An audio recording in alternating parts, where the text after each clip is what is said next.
But no, Beth York goes crashing down. Determination, the suffering, the ability to... And she's unleashed everything in this attack. See just how much that win means to him. All the marvels. Kayla versus Allison and to the line.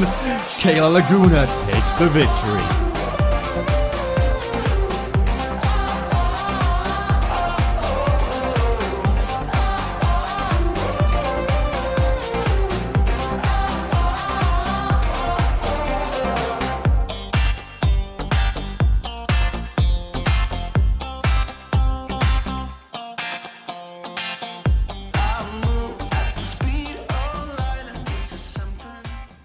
Hey everybody, and welcome back to more CVRcade World Cup racing right here on the CVR World Cup mixer page. As always, my name is Jesper Enker, and for the next 2 hours we'll be broadcasting Zones K and Zone L right here to your phone, your Apple TV, your computer, wherever you're watching this mixer broadcast live or on demand. We're into week 3 of the CVRcade World Cup. We're into the late weekday, which is Thursday, and Zone K and Zone L, it's shaping up to be good because at the top of the rankings over on the Cycle Data rankings webpage, it's Frank Garcia, it's Tim Fulford, Sebastian Kuhn. They're first, second, and third right now, and any result here could really shake things up at the top of the leaderboards. As always, this is part of the 9-week-long race series that's called the CVRcade World Cup.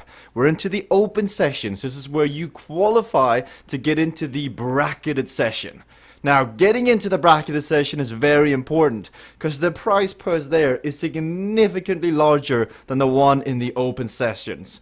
So everybody is starting to get ramped up. They're starting to get ready. They've got their eyes down the road because eventually somebody's got to qualify for the grand finale into the knockout tournament where the winner overall takes enough dough home to make a nice slice of bread. But we've got riders from across the world broadcasting in. Let's go and meet one of them. Peter Castro is back in the racing. Peter, you didn't quite make it to the end of Tuesday's racing. You're back in here for Thursday. What can we expect to see from you and Team CCC here on a nice Thursday evening? I think you can expect a lot from Team CCC. Not from me, I guess, because there are 2 courses in this Omnium. Well, I haven't done it, like Sudden Name Change, and Summit Islands, which is absolutely my worst track ever. I'm never in front there. I can't climb. I don't like climbing. So I guess we have to watch for Ben, Nigel, and Homer. If Homer is racing now, I'm not sure. I remember the last time a CCC member said, we're looking for the other riders. That was Homer Thompson. He went on to win Hypnotic Highway, Peter. So I see what you guys are doing at CCC. Talk to me about your shirt, because you get bonus points for wearing a matching kit in-game and real life. Talk to me about the shirt. Yeah, well, I saw everyone getting shirts that matched the avatar in-game, and they got points for it. So I thought, well, I need those points because, like I said, I'm not in front today. So I asked my dear wife very, very, very politely if she could change a running shirt into a CCC shirt. And she did. And I'm very happy with it. So that's I guess brilliant. Yeah. That is awesome. Well, Peter, one last question. For this no-skill event, we've started adding in comeback kits and butts. How do you feel about those changes? Yeah, it's interesting, especially comeback kit. Last Tuesday, I was thinking the same as Frank did, but he executed it way more better than I did. So we'll see how it goes. You have to time it really well, perfectly. But it's interesting because you can drop back a little and then, yeah, use comeback kit to get to the front again. So, well, we'll see. 4 seconds to go. Good luck, Peter. We'll see how Comeback Kit gets utilized in this one. Alongside Peter Castro, got several other broadcasting in today. Christian Whiteman, for the first time in a long time, Team Experimental. He's been getting better and better out on the roads of CVRcade. He's broadcasting in for Team Experimental. Tim Fulford back from a road trip. Team Cycling Hub dominant as he is getting back into the racing. He's been knocked off the top spot on the cycle data rankings, and I'm sure that he'd like to change that fact once more. Ben Shuilong, Team CCC, he recently won his first ever Omnium, and then we saw him get better and better and better. And Team CCC, they could have a bit of a surprise in store today, as Nigel Doyle is also making it to the start line. Kayla Laguna just off the back here as we watch her move on up. There's a rider on the right hand side here. I'm not sure who that is. That may be, it is Christian Whiteman. So opting to stay out of the draft and moving further down. And this no skill event is off to a raging start. We have a breakaway established. They are riding so hard on the front. 3 CCC members are up here, and then Jeff Rooney and Frank Garcia have made an attack. This is brilliant to watch. Tim Fulford uses Comeback Kit further down with 1,000 equalized watts to get back on terms with the breakaway group. So usually in these no skill events you see riders, you know, attack, as there you got a rider dropping off the back. That's Peter actively dropping off the back to make sure that Tim's Comeback Kit power up runs out. And now you can see Peter, 900 equalized watts, 1,000. But by doing so, he's dropped himself out of the group, and now he has to use Comeback Kit. So Comeback Kit is a one-time power-up that gives you 367 watts more for either 45 seconds or until you catch the rider ahead of you. And this has been fireworks from the gun, as Timothy is dropped, Kayla is dropped, Quinton, Christian, Beth, Sharon, Neil, Kinjol, and now Peter Castro, 1,200 equalized watts. It is no easy task, but he makes it back in, and you can see the effort that took out of him. Frank Garcia is also broadcasting in, as always, here on the Mixer stream. And now, Jeff's on the front. They're starting to lap other riders on the road. They're going so incredibly quick. With it being a no-skill event, it means you've got Uncrashable as an ability, Quantum Shift, and Corner Caper. It turns it in to a very strategic race of using the power-ups at the right time, as then Carl Axel Sander and Quinton Molyneux both using Comeback Kits. Quinton is trying an all-out attack. This is glory or death, and I don't know whether it's going to be the former or the latter, but it looks like it could very well be the latter. He's got a 20-second gap up to the front group. Best of luck there. Peter Castro, Carl Axel Sander, both being distanced. So there is a lot of carnage going on, and we're trying to make heads and tails in it, as Ben Shuilong, Rick Woods, Frank Garcia, Nigel Doyle, and Jeff Rooney find themselves up here in the front in a 6-man group, and they're about to have one more lap to go. The majority of them have used their Comeback Kits. Will it be used? Because on Tuesday, more often than not, it was probably better not to utilize the Comeback Kit and stay with the group and sprint. But I think there's going to be some riders in here trying to use that Comeback Kit and time it as Timothy Tamont gets passed on course. We head up Kayla Mountain Tracks Hill. Ben Shuilong starts standing up. He moves to the other side of the road, perhaps trying to put on a bit of an attack. We watch as we keep a keen eye. Frank Garcia, Tim Fulford. Frank accelerates 400 equalized watts, and we go on board. Ben Shuilong, though, has got a 1-second lead. Is this going to be enough? He is still standing. This is CCC making a statement. We saw him attack. But remember, there is the Comeback Kit power-up. Nigel's on the front. Ben Shuilong comes through and he starts to smile. Looks into the camera. He's done it. Fist pump as the finish line. I could not tell, but what an attack. As now, secondary positions. Peter Castro, Carl Axel Sander. There's about 1 or 2 points in between them. Peter opting not to sprint forward, letting Carl on through, Kayla, Sharon, etc. further down. But what a race! Everyone is coming out to play today. Let's have a look at Ben Shuilong's face, as when he crossed the finish line, he knew that one was in the back. But What just happened? It's not often in these no-skill events that they get blown apart from the gun. It was CCC taking up the pace on the front, few riders getting caught behind, and Ben went to the right side of the road. We saw the attack. I'll be honest, I wasn't sure he was going to be able to keep that all the way, but 1,000 equalized watts, and there you got it. The smile on his face, knowing he pulled it off. And then further back down, the sprint was close for second place, but it was Frank Garcia in front of Rick Woods. Congratulations, Ben. That was a move and a half. What just happened? Because from the gun, that blew apart. Talk me through it from a racer's perspective. Well, I didn't realise that it was quite that fast on the first part of the race until you told us that lots of people were getting dropped. So I made the group, and that was the main thing. And I mean, I know people have tried to hang back and use the comeback kid at the right time for the finish. So I thought I'll just try and preempt them. So I attacked on the hill where the draft is a bit less of an advantage, and it worked.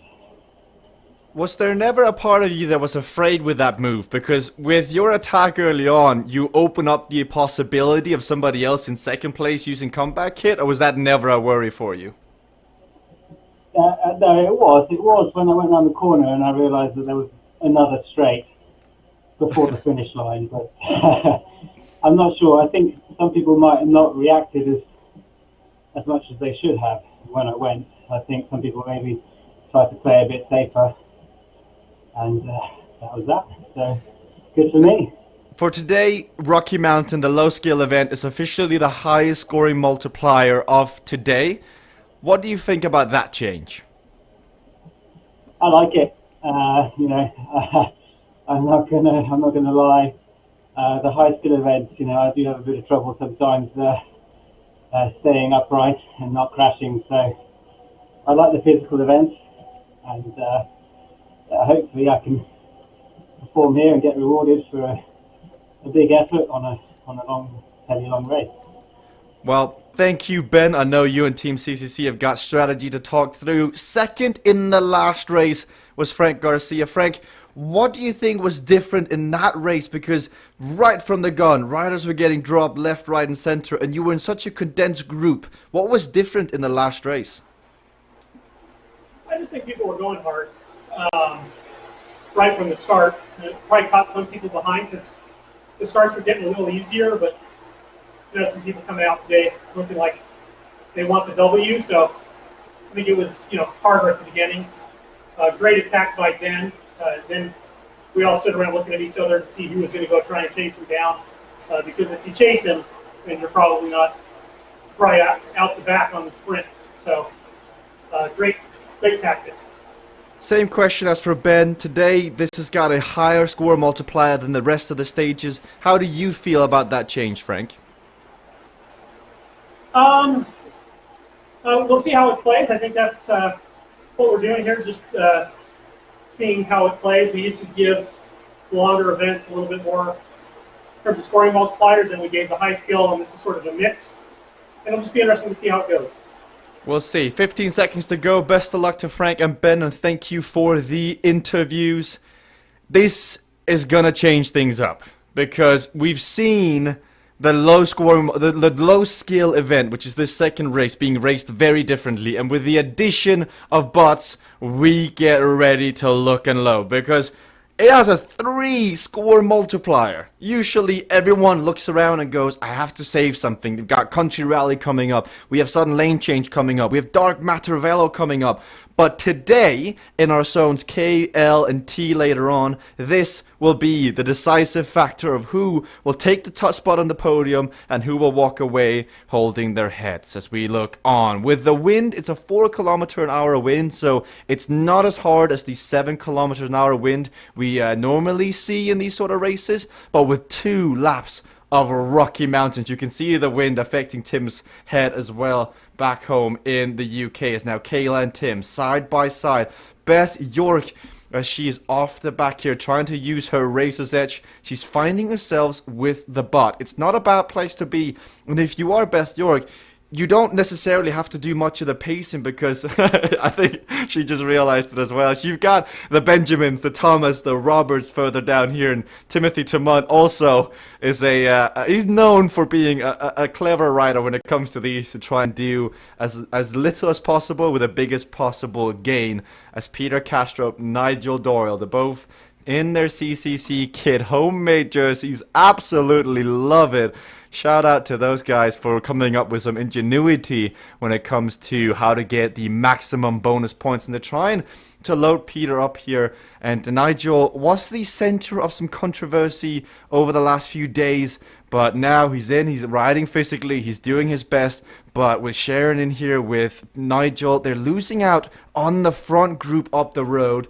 Jeff Rooney, he's got the Velocity Vixen skin in the game and in real life. He's even got the cap, full-on dedication. And it's Frank Garcia laying himself on the line here, forcing a move from the rest. It's good to see Team Cycling Hub back in the action with Quinton Molinez, Timothy Tamont, and Tim Fulford taking up the head of the game for those riders. Also, massive shout out to the Swedish Viking Carl Axel Sander. He is stepping up to the plate now that Thomas Tibbling and Victor Lundqvist are both taking a one-day sabbatical. So we'll see what he can do. He's been one to really find his form when required. Kayla Laguna at the back here. So Team CVR on the front and off the back. It's interesting to see what the strategy is here, because Rocky Mountain, it is the longest race of the evening, it is the highest scoring multiplier race of the evening, but it's also the one where they took the book of power-ups, they scrolled to a random page and said, yes, we'll take all paragraphs, yes, we'll take all those. So we have Path of Least Resistance as one power-up today that's rather different than we normally see. It reduces the friction between the wheels and the ground, meaning that if you use it on a straightaway, well, what you're going to see is you go a lot quicker or you accelerate. If you use it in a corner, and we can just ask Beth York about that, you sometimes end up crashing, and it makes for excellent highlights. Next up, you've got weight lifted. No stranger to you. Weight lifted makes you 30 kilograms lighter for 10 seconds. It makes you go quicker, especially uphill, and we've got one of those right here on Rocky Mountains. You got Racer's Edge that we saw Beth York use earlier. It is the staple power-up being used in the finishes. Quantum Shift is also in play. And Quantum Shift is the countermeasure to some of these blocking strategies that have developed in the low skill event, because due to Uncrashable you can sometimes overlap wheels and you can use it to your advantage, but with Quantum Shift none of that is possible. You just got to make sure to save them for the right moment. Team Cycling Hub, Frank and Tim, side by side. If there's a better picture here with a racing juggernauts, take this picture, post it on your wall, look up, and Frank Garcia, Tim Fulford, both trying to lead this group on. They've got their lieutenants on their wheels. They've got Quinton Molinez behind Tim, Kayla Laguna behind. Oh, as Tim here gets a mechanical, looks like he's slowing down, and he caused a bit of a gap for Quinton Molinez as he now tries to get back up. Winner of the previous race. We sometimes see with these big attacks on the no-skill events. Peter Castro did it, Kayla did it, Victor Lundqvist did it. They end up paying for it in the long run. They get the win, they get the 30 points in the race one, but then comes the longer races. Those are the ones where you gotta be on your A game. But Peter Castro, Team CCC, seeing a move here. They understand that some of the Cycling Hub members are in difficulties, and Frank Garcia right on the wheel of Peter Castro. It's 2 laps. We've got 12.5 kilometers left. And you might be tuning in for the first time on Mixer and wondering, what am I watching? If you are in here and if you are a regular viewer and you're wondering, Jesper, we know the spiel, but don't worry, we're an open bar, get other riders in, other people in, and get a bit of the action. It's physical esports, it's physically equalized, and it's people from around the world, of all ages, all genders, all experience when it comes to cycling and gaming. And thanks to hooking their bike up to a turbo trainer of some sort or on an exercise bike, they're able to use their legs as controllers. So you know you have analog sticks on a PlayStation or Xbox controller. Well, if you move the analog sticks up, you go quicker. Here, if you ride quicker with your legs, you go quicker. Now, as I said that, Frank Garcia, Peter Castro, the attack has started to solidify. They have a 2-second gap. Nigel has to use a power-up further down. He's using the path of least resistance, and so is Ben Shuilong. They get 2 of these, and they're opting to use them here. It seems to be a bit of a chaos, a bit of panic here, perhaps, to see if anything. It's just, they don't want to miss the move. You heard that from Ben Shuilong in the previous interview. He wasn't aware that the group behind him was dropped, but he was in the move. And once again, don't really minding who's behind you, but you keep an eye of who's ahead of you. As Carl, Axel, and Kayla. Tim Fulford coming flying on by. He loaded that one up from far back, and he's realizing that Quinton, Frank, Peter, these are the OG juggernauts of CVRcade racing.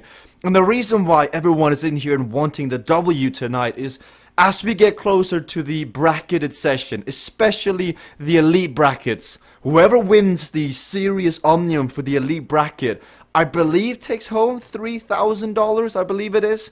So you gotta be on your A game. You gotta know the corner speeds. You gotta know how exactly when to pop certain power-ups. But Peter and Frank, a dangerous duo to be letting off the front.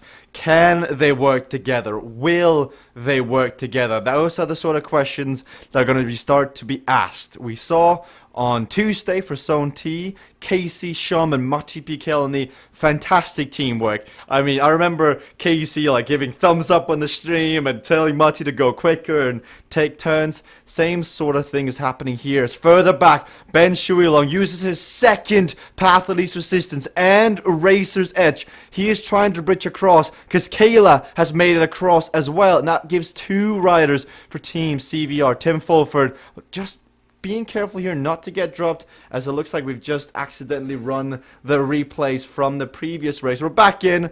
Sometimes you can fat finger power-ups. Sometimes you can fat finger several buttons as well. It happens to the best of us. It happens to our executive producer as well. But Ben Shuilong back up here. He's gonna... Oh, he hits the back of Quinton Molyneux. All that build-up momentum. And he lost it just like that.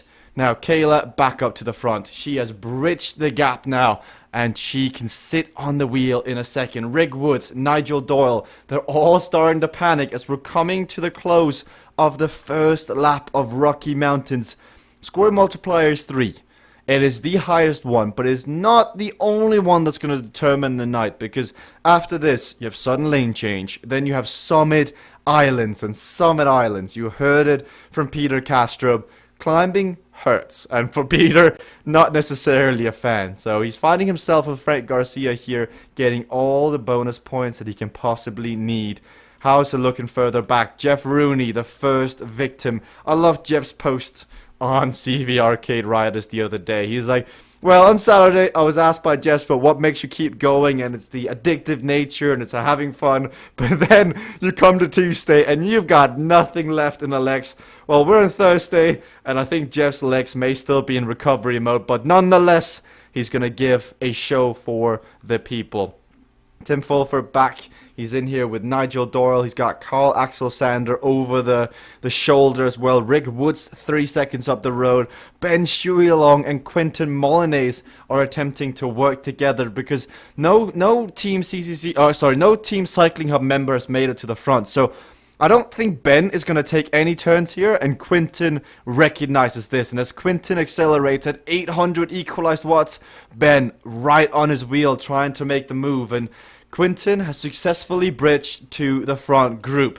2 CVR members, 2 CCC members, just about. But Ben is in this position where you are ever so close, yet you're so far away. And Peter is sitting up. He's helping his teammate back in. You can see him looking at the screen, and the 2 yellow colors about to sync up here. So Ben winning the first race, Peter being a good sportsman and lending a helping hand to his teammate.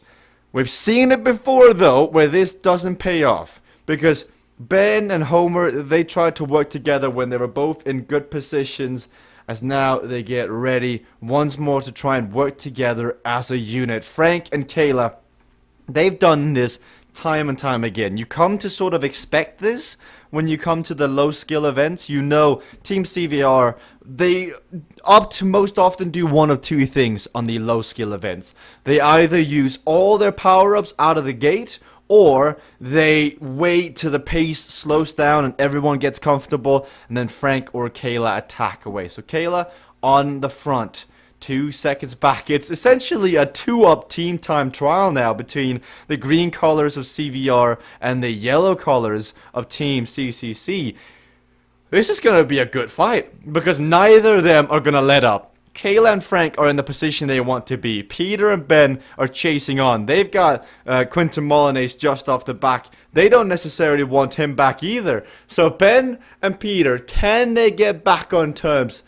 You can see Ben into the headwind, trying to get back up. And the difference, when you watch CVRcade racing, there's such a massive difference between executing to 100% to A+ marks or to B or to C+. Because when you really get the teamwork working and you are glued on each other and you get that drafting percentage up and you understand what pace to be at and where to be on the road, it just runs, it's just smooth. The gap between Peter and Ben at one point, or Peter and the front group, was like 2 seconds. It's now out to 7, out to 8. And you can see the slight distortion of organization between Peter and Ben. They're trying to get organized. They're trying to find ways to work together. And it's just not really coming through. And when you look at the scoreboard, this is turning out to be a good fight for the top 3 spots, because Kayla and Frank are they're differentiated by 0.5 of a point. Meanwhile, Ben is just 11 points off. So again, depending on what you're racing for, if you're racing for the overall, you're racing for the individual stages, you gotta make decisions on the fly. Ben and Peter, at some point or another, if they do the mental calculation, they can opt to say, right, Frank and Kayla, they may just be out of reach at some point. They just are so well oiled. What we should do is make sure to sustain our 3rd and 4th and come in to sudden lane change. Come into Summit Islands with fresher legs. Because if you've never seen Summit Islands before, which coincidentally was created by Ben, it's got some steep gradients, especially that last kicker to the finish line. And we're doing that twice. You'll need every inch of wattage. You'll need every inch of power in your legs to get over that hill twice. And so you come into this and you gotta do that mental math. In the front now, we've got an execution of power-ups, Racer Edge. I think this is because they're on the tailwind section, and this is where they get the highest speeds. So Frank on the front doing 600 equalized watts, rocking all the CVR merch. And if you want some of this merch, and if you want to get involved, you can head to CVRcade.com. There's this nice shop where you can buy stuff. I would show you the CVRcade pen that I own, but unfortunately it is green, which means that I think it actually just faces through me right now as we look with the different things around us. But you can buy this on the CVRcade shop on the website. So we look down and we take stock. Tim Fulford, he's here in a chasing group. He's with Rick Woods, Jeff Rooney, Nigel Doyle, and Carl Axel Sander. They're all riding together, and they're trying to work together. Once again, at the front, power-ups being used to maintain the gap. That gap was once 2 seconds to Ben and Peter. Then it was 8. Now it's out to 14. Frank and Kayla using path of least resistance and weight lifted to their advantage as we go on to the Kim Fairchild patented GoPro view. Frank now choosing to use quantum shift, but Kayla moved over, so that's the first bit of perhaps slight miscommunication there, but in the grand scheme of things, that is a minor one now, as Peter also uses path of least resistance. And Peter's got to be wondering, if I didn't wait, if I didn't sit up, where would I be in this race? Would I be with Kayla, with Frank in the front, or would I be struggling? Guess we'll never find out, but Peter and Ben are in a comfortable position as teammates. This is where they are, and they're working it out, because Quinton was 2 seconds back. He is now 14 seconds back. So having that numbers advantage, having the teammates, they make all the difference. But further back down, Nigel Doyle, Jeff Rooney, they're in this group together. We look, Beth York 3 minutes further down, Kinjal 1 minute down. So now that, as Frank and Kayla once more use their power-ups, now that Wilbur, Thomas, Robert, Alexander, Samuel, Eli, you know, the squad have made their way up, these riders will be drafting them. They'll be using these guys to their best of ability to sit in, get a rest. They're riding at 344 equalized watts, and they're now fighting for 6th place. And with 4.5 kilometers to go, there's even a chance that they might catch Quinton Molinez. Quinton, 40 seconds up the road, he has to average 344 watts or more, and especially on those headwind straights, that can be difficult. At the front, Frank and Kayla. Now, we come to the point where you've got to decide who are you racing for in the Zone K. Is it Frank Garcia or is it Kayla Laguna? Because they're in a position now where they can start to, you know, make those conversations, have those conversations. How are you feeling? Do you have diamonds in your legs? As in, are you good to go for the last 2 races after this? Because sudden lane change, not only physically, but also mentally, you've got to be on it. It's 5 laps, it's got wind, and it's got 1 power-up in wind at your back. If you come into sudden lane change and you're not 100%, you can very quickly fall down the rankings as you forget a turn or as you don't see the barrier ahead of you. I know that has happened to my friend a few times here, as now we look back. Peter and Ben still glued together, 20 seconds off the front group, and they're still taking. I've yet to see a turn being made between the two of them, so that would suggest that perhaps it's Peter who is helping out Ben, and Ben is the protected riders for Team CCC today. Ben does have this as his preferred zone, so that helps. And when you look, because sorry, I totally forgot this. You've got preferred zones. We've got bonus points throughout the day where you can be gathered in every single stage. So bonus points are given for racing your preferred zone, it's given for streaming, and it's given for several other things within streaming. So with the preferred zone, for every stage you finish, you get 4 bonus points. Ben has this as preferred zone, Rick has this as preferred zone, Beth, Christian Whiteman, and also you've got Carl Axel Sander with this as their preferred zone. So they're going to be riding for bonus points on course 3 kilometers to go. Frank and Kayla, 20 seconds up the road, they look comfortable. It's just turning out to be interesting further down though, because the equalized heart rates of Jeff, Tim, Rick, they're coming down, and this could lend themselves for a late move as Tim now attacks off the front. 900 equalized watts as they hit the side, opting not to wait for the sprint finish amongst this chasing group. Goes on to the attack, and Carl Axel Sander sees this move. You can see him in the blue, opting to attack and try and get away with him. He's just off the screen as he now gets back in. 900 equalized watts side by side. Carl Axel Sander saying see you later, using the weight lifted power up. So we've crested the top of Rocky Mountains, and they're now on their way back down. Rick Woods with power-ups, Jeff Rooney working in. So despite having a higher rested heart rate, they are working forward back here in this group. Going back to the front, 2.3 kilometers to go. Team CVR have attacked away, and they are in a comfortable position with the nearest competitors being 21 seconds down in Team CCC. And when you look back and you look at that decisive moment that really shake things up, Frank and Kayla were on the front. They moved over to the side of the road. They attacked. Quinton wasn't quite ready there. Peter was on it. But then when Peter opted to brake for Ben and wait for his teammate, there was never quite that possibility of getting back. And if you remember, the gap at one point was 2 seconds between the Frank group and the Peter group, and 2 seconds between the Peter group and the Quinton group. And now when you look at the scoreboard and the leaderboard, it's just blown way out. So small increments can be just stretched out when you get all these sort of decisions that you gotta make. When do you use your power-ups? How do you use your power-ups? And where do you apply the pressure? How do you take the turns on the front?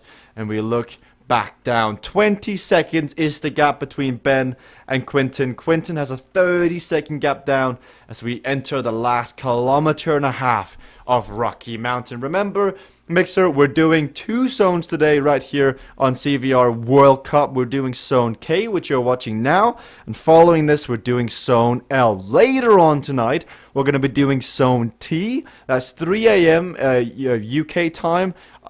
I'm not sure, like 10 p.m. Eastern time, and I think it's 7 p.m. more Western time. So if you want to try that, you can watch this, you can get a feel for the Omnium, and then tonight you can take all your notes and put them to good action. 900 meters to go. And we look, Quinton uses his power-ups. Who is going to cross the line first? Frank and Kayla, there is a 12-point difference between crossing the line first and crossing it second.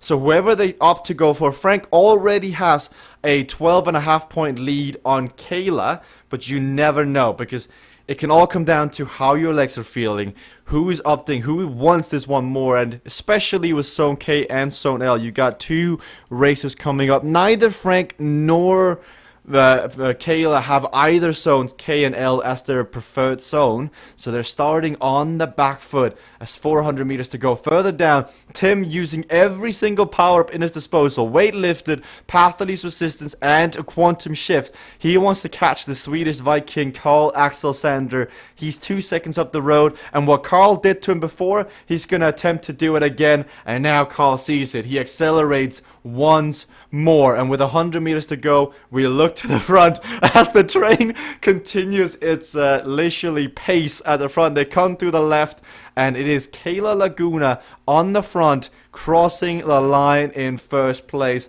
Happy with that one. Now, it's getting tense further down. No celebration, all business today from Team CVR as Ben Shuilong crosses the line first. I think there's a gift, a Christmas gift in the post for Peter Castro. Shake of the head, Peter. Great finish further down. Tim versus Carl Axel Sander. Tim tries once more with path of least resistance and quantum shift, but looks like it was more of a desperation than anything as there's not much left. Carl Axel Sander will be 4th, but how about further down? Nigel Doyle, Jeff Rooney, Rick Woods, they get ready for the sprint. You've already seen Frank Garcia, Kayla Laguna, they were over the line first. Jeff Rooney, Velocity Vixen, Rick Woods. Jeff stands up, 1200 equalized watts. He's got quantum shift, and he's going to face right on through Rick Woods as it runs out. And you can see the green being left in the dust. And Rick and Jeff Rooney allows himself a smile. Let's have a look at the instant replays. And once more, as we head to Summit Islands, Tim attempted to attack away, tried to get the better of Carl Axel Sander, but it wasn't meant to be as Carl had more in the tank than Tim at the end of 2 laps of Rocky Mountain. And you can see Frank enjoying hydrating. For the last 700 meters, it looked like a parade for Frank and Kayla as they took the victory on Rocky Mountains. And then over the line next was Ben Shuilong. Well, Kayla, congratulations on taking the win. I mean, how did you guys do it again and again and again? It was 2 seconds of a gap, and you end up winning by almost 20 seconds. How do you and Frank and the rest of CVR do this so often? Yeah, I think Frank and I just really understand each other now, just racing for a bit and talking about tactics all the time and being in the game and practicing these moves. I think we're just able to understand each other better and know when the other one is fatiguing a little bit to go up and catch the draft so that we can help each other out, because we were really utilizing the draft right there. I was feeling it, then he would go up, and then vice versa. Then I would draft off of him, he would draft off of me, and it just saved our legs a little bit, and it created that the gap just got bigger and bigger because we were saving our energy and not working alone. So just really understanding your teammates is just a big part of playing into these tactics. You've done all the work, you come to the finish line, and with about a kilometer to go, you and Frank sit up and you wait. Do you play rock, paper, scissors for who crosses the line first, or how do you decide who gets to win the stage? Yeah, just kind of looking at the scoreboard too, and just seeing the point differential, and just seeing, okay, who's got in the legs more, who wants to take the overall Omnium win, just seeing you know, we have 2 races left. So just trying to make us both with the equal amount of points going forward. So that's kind of how we just decided that, hey, I'm going to take this one, and then we'll just play it out the last 2 races. Well, good luck, Kayla, and well done to Frank as well on the front. I would love to have a word with Peter Castro, because that last race was unreal. Peter, you were there. You were absolutely there. And then you wait for your teammate. Great sportsmanship. But is there a part of you that regrets waiting for your teammate? No, not at all. I know Ben is better on Summit Islands, and he won the first race, so I guess he has a better chance in this Omnium than I have. So it's only natural or logic to wait for him and try to bring him back to Kayla and Frank. Unfortunately, that didn't work, but, well, he came third, so that's good. He's top 3 still, I imagine, so yes, it was good. It was a good decision. And you're 4th still, so you're within a chance. This is quick. This is your first time on sudden lane change. Yeah. But, I mean, Peter, you're known for crashing. How is this going to pan out? Crashing a lot, I think. So at the warming up, I'm doing fine. So with speed, I don't know. I can't wait to see it. Good luck, Peter. 3 seconds to go, and they get underway for sudden lane change. This is one of those tempo courses that Frank speaks so highly about. You got to get off to an early start. Christian Whiteman is in here as well as he crashes into. Oh, not happy with that one. Early on, Christian Whiteman falls right into the barriers ahead of him.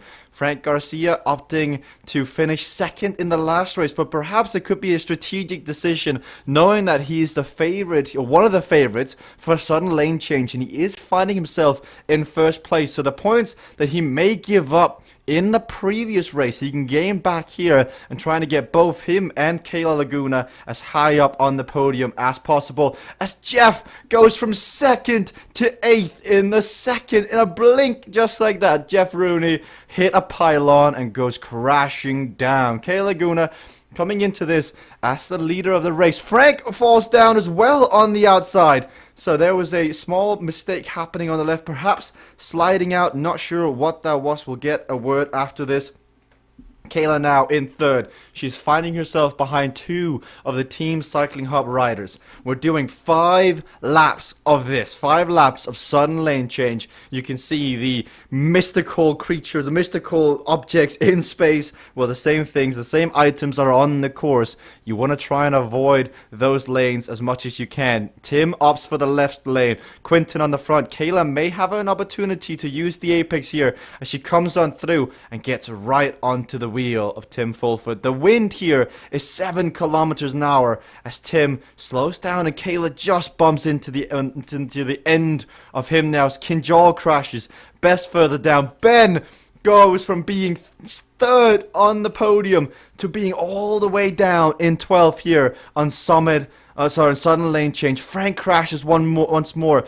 Can Ben work his way back up? He was 3rd, and now he's losing a significant amount of points. When the pressure's on, you got to find out what you are made of. And Ben and Frank further down. Tim Fulford now, he is 4 seconds down on Quinton Mones. As he hits one of the bots, he slows down, and Kayla crashes.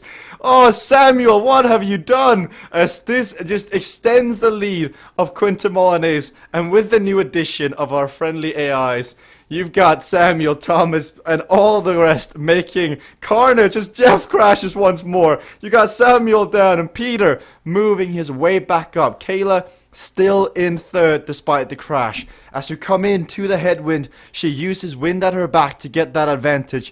You gotta be careful though when you come into these corners. They've got certain corner speeds. Kayla still at the top, barely avoids hitting the sideboard. Carl Axel Sander goes down. And despite having a corner named after him, Peter Castro in the yellow is just ever so slightly behind Kayla Laguna here. So if you bring down the scoreboard, you can see how this is affecting things. Kayla still leading with Frank Garcia in 2nd place. Quinton, though, moves up only 4 points down. And we've got Summit Islands after this. 2 laps of it. Who wants it more. That's what it's going to come down to. And even Ben isn't out of the question because he's going to get 16 bonus points and he needs to fight for every point he can get. Rick Woods crashes down. Peter Castro has finally done it in a corner. He slit out as he gets passed by Frank Garcia and Nigel Doyle. Frank has done a good job coming back from 2 crashes to go back into 5th place.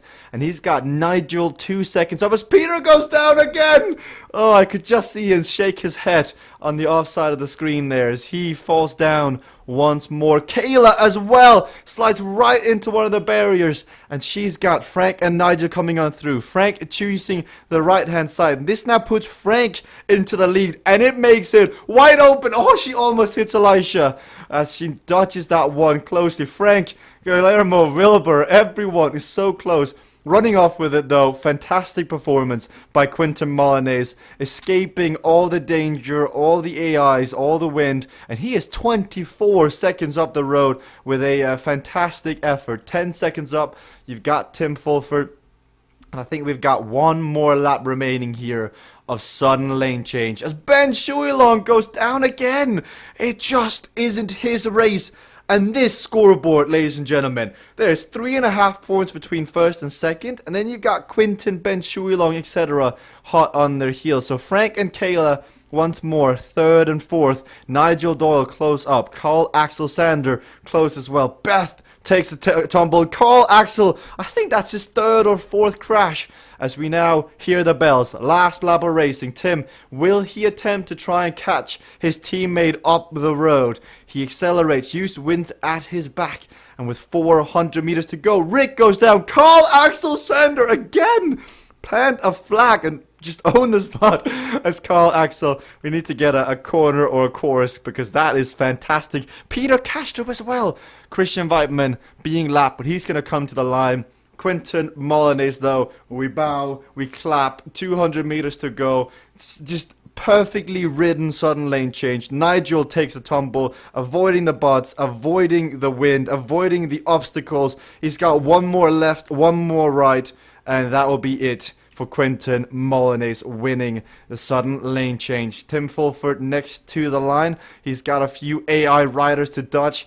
It really made for like a carnival game here as it's whack-a-mole with butts. Tim will cross the line in second. The fight for 3rd will be between... No, Frank hits! He hits the barrier! And he goes... This is going to be valuable points being lost. Kayla will come over the line in 3rd. Frank will take 4th. You can see there's the little satisfaction on Kayla's face. Frank finishes over the line just ahead of Nigel, but Ben crashes once more just before the finish line. He's got a butt. Oh, he almost does it again. You can see the terror on his eyes as Rick Woods 6 seconds down. Beth, Elisha, Rick crashes, Kinjal crashes, Peter Castro further down. This is the closest we've seen the scoreboard. Sudden lane change. I think Ben have just crossed the line when he took a tumble again. Peter, catch our breath. He will now come on left, and then he will also finish sudden lane change. Words cannot describe how fun that looked here from the broadcasting point of view. But let's have a look at the replay as we head to Summit Islands for the last race. It was a seesaw affair. Quinton Molinez, out and right, won that one. Well done. As you can see, the clap and the applause for Quinton Molinez as he perfectly raced sudden lane change, which puts him up into 3rd place and within a chance. Kayla and Frank are still comfortably ahead, but anything can happen. The 2.5 score multiplier can change things up drastically. As you see, Tim Fulford will be next, and Frank just hitting into that barrier as Kayla and Frank move on through. Let's hear from Frank, because Frank, you were in the lead. You were up there. You look quite set, and then a few crashes. What upset the flow? What upset the tempo that you had going in sudden lane change?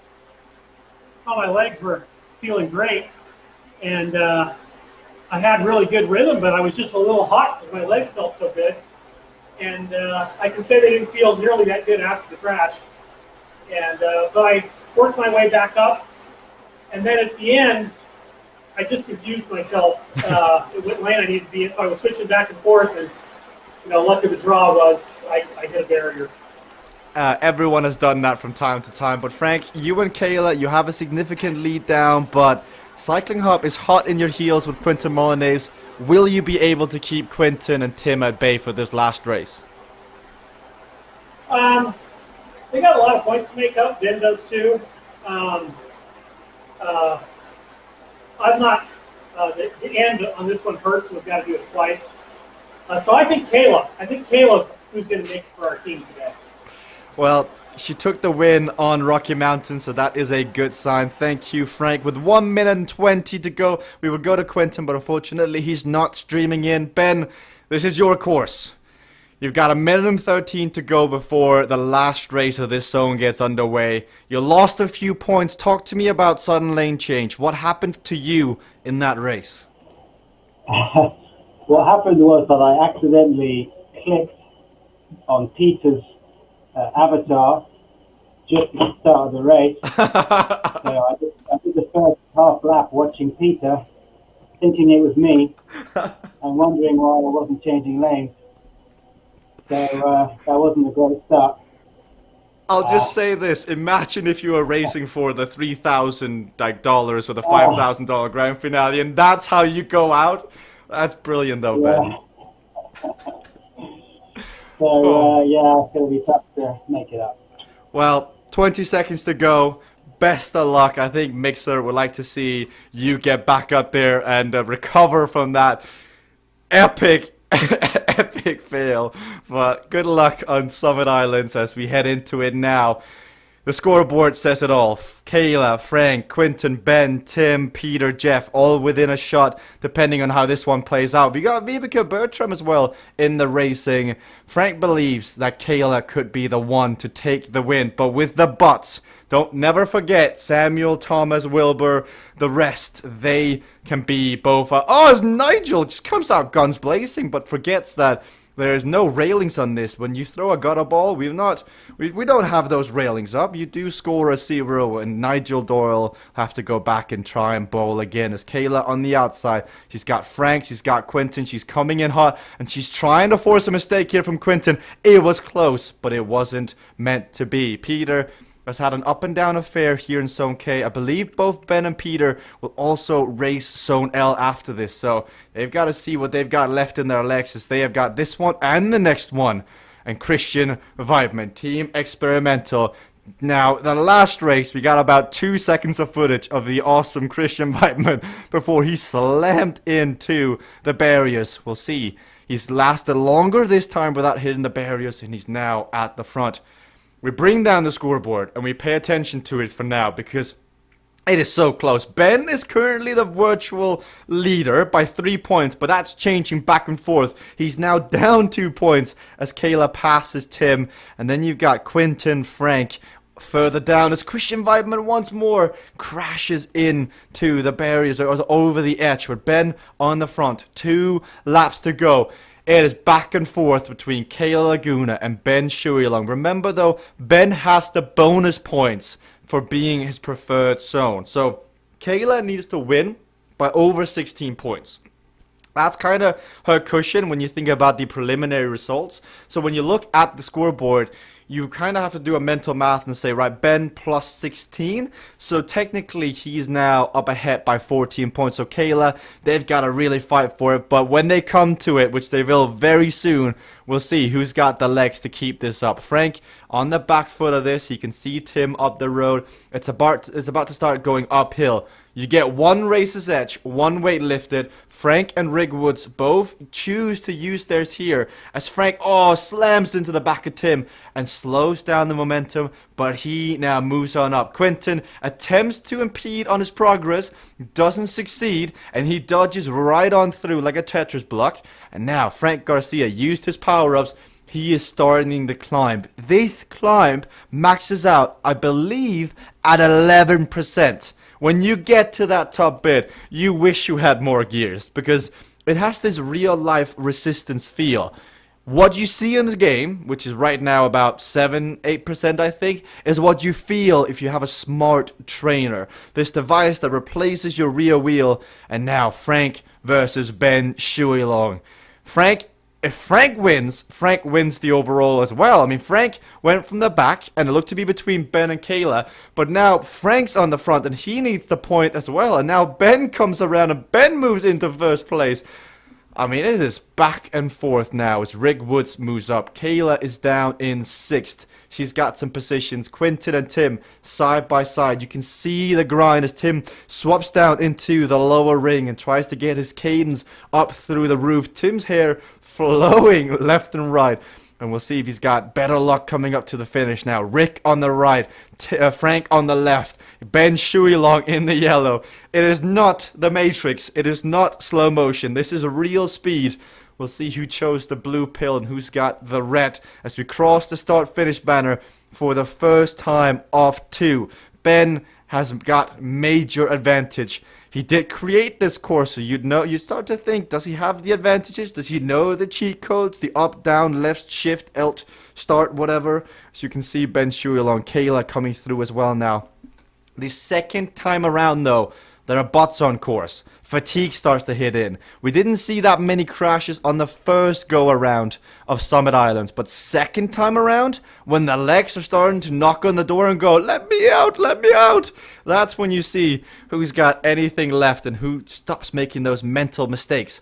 Ben ahead of Kayla, Kayla ahead of Ben, Frank ahead of Kayla. The scoreboard is just changing all the time as Frank, Kayla, and Rick, and Tim, and Quinton, Vibeke Bertram as well, with Carl Axel Sander, Jeff Rooney, Christian Whiteman. Everyone is up here as Tim comes on through. Kayla uses Racer's Edge here, so she might be in a bit of trouble now as they move on up. Everyone is fighting for those secondary positions. Kayla on the left side of Tim. She passes on by and says, I see you, but for the time being, 11 seconds up the road, making up for his Rocky Mountains performance, Ben Shuilong taking the bull by the horn, and I know every single CCC member is looking on at Ben saying, come on, you can do it.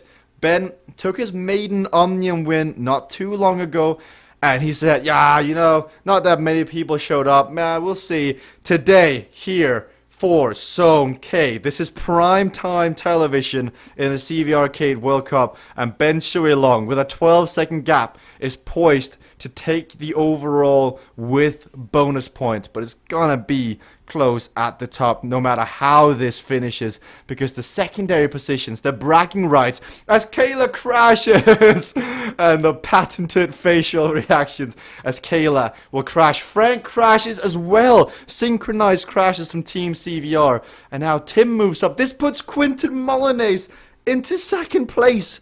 Quinton Molinez 4 points ahead of Kayla Laguna, and Tim will pass Rick Woods. He starts his ascent back. Oh, Ben has got to be careful. Is there any world where the legs give out? 500 meters to the top, but those will be the longest 500 meters of your life. When Ben was sitting on the keyboard creating this course, he did not know that this was the position he was going to be in, but he now is. For second place, Vibeke Bertram and Tim Fulford are going head to head. Vibeke could very well capture Ben Shuilong before the top. We go back to Ben as Tim uses weightlifted. Vibeke Fresh did not race Rocky Mountains, did not race sudden lane change, but she's in here now. 7 seconds between them, 200 meters to the top. We look on back, Tim uses Racer's Edge. The scoreboard is so close. Ben is at the top. Kayla and Frank are now in second and third. And we look on. Ben uses his power up. But is it going to be too little too late? There is another Viking and she's out for blood. Vibeke Bertram, 800 equalized watts. The finish line is coming up. She is using the power-ups for the individual stage. It will be Ben Shuilong taking the stage And also the Omnium for Zone K. What a performance now, as Tim Fulford will be the next. He can crawl to the finish line, spin out the gears, and at 191 he looks set to finish 4th as Quinton Molyneux comes on through. That will not change the positions for 2nd place. Kayla has got that one under luck. As you can see, she's working with Rick. She crashes, but she's still got 3.5 points. Actually, it could still change if Carl Axel Sander beats Kayla. I think Kayla moves one down. No, there's still 1 point between them. Christian Whiteman would have to catch up and pass Kayla at the finish line. But that was an excellent finish on Summit Islands, and Kayla keeps 2nd place by 1 point. Christian Whiteman 5th. Great racing all around. Jeff Rooney next up to finish. Whew, sudden lane change in Summit Islands. They just never disappoint, do they? Like, I don't even get to catch my breath. But neither do the racers, so we're all in the same boat. Let's see Vibeke Bertram versus Ben Shuilong, because that was excellent. We've got 5 minutes until the next race begins, which is Zone L, and we get ready to watch how that unfolds as Ben Shuilong, the man of the hour. I mean, it's been great to see Ben come into his own. CCC came out with the game plan. He wins the first, and he ties the knot on the present with the win in the last. But Vibeke pushed him to the line. I mean, it was close. Ben, congratulations. Give me the words. Describe that victory. How sweet was that? Not only the stage, but also the Omnium for Zone K. Oh, so good. So good, because after completely losing it on the previous track, I thought I'd lost the whole thing. So yeah, I just thought, just get a gap and just keep pushing every time there's a straight or there's a climb, and just try and build that gap every single time I had the chance. And yeah, it worked. So yeah, I'm pleased with that. No crashes on that track as well, which is nice. So yeah, super pleased to have clawed it back. How much did your teammates have to play in that victory? Because you had Nigel, you had Peter out there, and what did they mean for that victory to happen? Well, I can't thank Peter enough. I already have on the phone, because yeah, 2nd race I just didn't have it. I don't know, maybe I just gave a bit too much on the first sprint in that first race, and I think without him towing me to the line and then letting me finish ahead of him, I don't think I would have won the overall. So I promised him I'd do my best to try and help him in this zone. What I've got left. I was going to say, good luck. You're about to do it all once more. Thank you, Ben, and congratulations. Kayla, that crash. You came down the hill, just about to turn right, and that crash. Talk me through what goes in your head when you just overcook a corner like that. It's just so frustrating because I know that corner, and I know I just can't believe it. I guess it's just the fatigue and whatnot in the mind, but just really upsetting. I mean, you just get disappointed in yourself because it's just like, you're racing and you that thing, and then just everything happens in it. But just not really happy with the standings in that one for us personally. So I'm gonna try to do better on this one and be more aware. But gosh, it hurts on Summit Islands when you do that. Well, you're gonna have to do another 2 times later on today, right? Oh, that reminder right there. Ooh. Yeah, it's gonna. The legs are gonna feel it. All is good. Well, great racing, Kayla. We'll see how you perform here in Zone L. Somebody we didn't quite get a chance to speak to, but is back in the racing, is Tim Fulford. If he's got a second here in between racing, let's see if he can hear us. Can you hear me, Tim? Can you hear me? Zone L. Somebody we didn't quite get a chance to speak to. I think I've got some audio issues, Jesper. Oh, don't worry, Tim. We'll come back to you later. Now, Christian Whiteman, it's good to have you in the broadcast, Christian. Last zone didn't look to be yours. Will Zone L be the redemption zone for you tonight? Oh, I think Christian may have turned off the audio to us, or he's muted. unfortunately, we still got Christian in. We'll watch him race, and we get ready here for Zone L. So what you saw first was Zone K. Throughout the CVRcade World Cup, there are different zones being raced, different time zones. We have Americans, Europeans, we have Sadeo Ikiba from Japan, Ben Simpson, Nigel Doyle. I mean, I learned today the time difference between where I am and where Nigel Doyle is 13 hours. He's technically in the future, which explains why Nigel and Jeff are so much better at CVRcade racing than I am. But I can't wait to see Zone L, because K was just full of drama. And when you look at the start list, we have 31 riders on here. Santiago is in here. We got Thomas Tibbling, Vibeke Bertram. I mean, what you saw in Zone K, she is primed up for a victory. Homer Thompson of Team CCC is in here. Peter Castro seems to be the chosen one for Team CCC in this next zone. Looking further down, you've got Christian Whiteman, you mentioned before, Ben Shuilong, Tim Fulford, Jeff Rooney about to go for some more racing, Ryan Goldenberg as well, he's been on good form, and then we got Beth York further down. She also gets ready to help out her Velocity Vixen teammates. So, 10 seconds to go. If any of this has piqued your interest, as we're about to start another zone of racing, head over to CVRcade.com, download, register, and that's all you gotta do. Is out from the gun. We saw last time, Kayla's mountain track, it was so incredibly quick right from the gun, and it happens once more. If you are not with this front group, you are out. As Neil Stewart, he's had some poutine this morning as he goes flying at 1,000 equalized watts off the front. He has a 3-second gap. In the no-skill event, he is trying to make a statement. This time around, Kayla, maybe the legs, 2 times Summit Islands. That will sap your legs out. That's like doing squats for 2 laps and then heading back up to the treadmill to do some more running. It's Kayla, Santiago down here in 14th and 15th. Remember, they do have the comeback kit at their disposal. Beth York as well. She's going to get passed by Kayla and Santiago. On the right side, you've also got Sharon Hackathorn. Moving up to the front, Frank Garcia. He was second in the last race.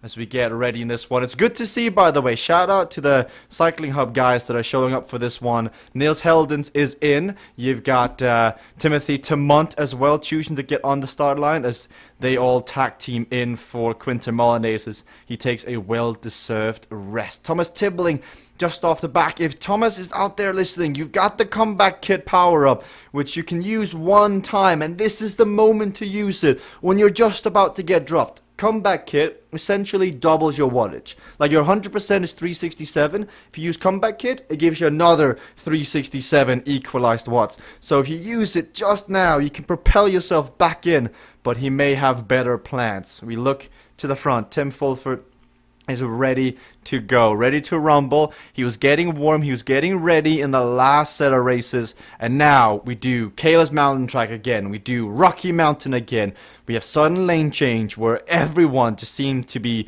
taking naps by the side of the road, and then we finish on the very demanding Summit Islands. As Vibeke Bertram, she's got to be careful here. She came in like a wrecking ball for Summit Islands, and now she's being distanced. That 1 second of not being attentive, and on these no-skill events, that's all it takes to go out the back. Now she uses weight, or maybe it was on purpose, as she uses comeback kit, and you look from above from Peter Castro's perspective, and with 1.7 kilometers to go, she is sprinting everything she's got to get back in. We saw something similar from Peter Castro in the last race, and you can see her top left of the screen. That is Vibeke Bertram getting back in, but that comeback kit might run out just before she gets back, or it runs out just there. So that mistake prevented as comeback kit enables her to get back in. Last time, it was Ben Shuilong. He went to the right side of the road and said, "Watch me." Attacked over the top and found the way to the finish line uncontested. It took a lot out of him, but it was worth it in the end. Jeff, on the back as well of this, our resident Kiwi in here with Nigel Doyle as well. So we watch Jeff Rooney, not on the broadcast anymore, but he is still racing in here. We look down, Frank Garcia in 8th, 7th. They move up This time, I think if somebody was to go, I think they'd be aware. Seeing it succeed once, succeeded technically 3 times on one Saturday, last Saturday, so it could succeed again. Last 700 meters to go. Homer Thompson is technically lapped, I think, but he's using his comeback kid. Tim Fulford off the back, using comeback kid.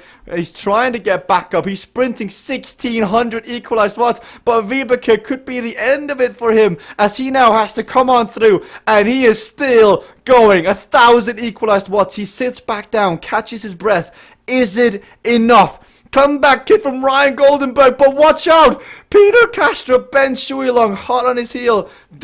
Ryan is using comeback kid. It's gonna run out. Tim moves to the side of the road. Ryan is on the front. Here comes the rest. Peter Castro, they're all sprinting to come to the finish line. Ryan wins. Timothy second. Peter third, I think. Jeff fourth. Actually, no, it changes. Frank fourth. Jeff fifth. Niels Heltens in sixth. Whew, what an attack from Tim Fulford. Brave move. Didn't pay off in the end, but nonetheless. Now, further down, Santiago, Thomas, Homer, they're all fighting for secondary positions. Well, watch the replay and then get ready for Rocky Mountains.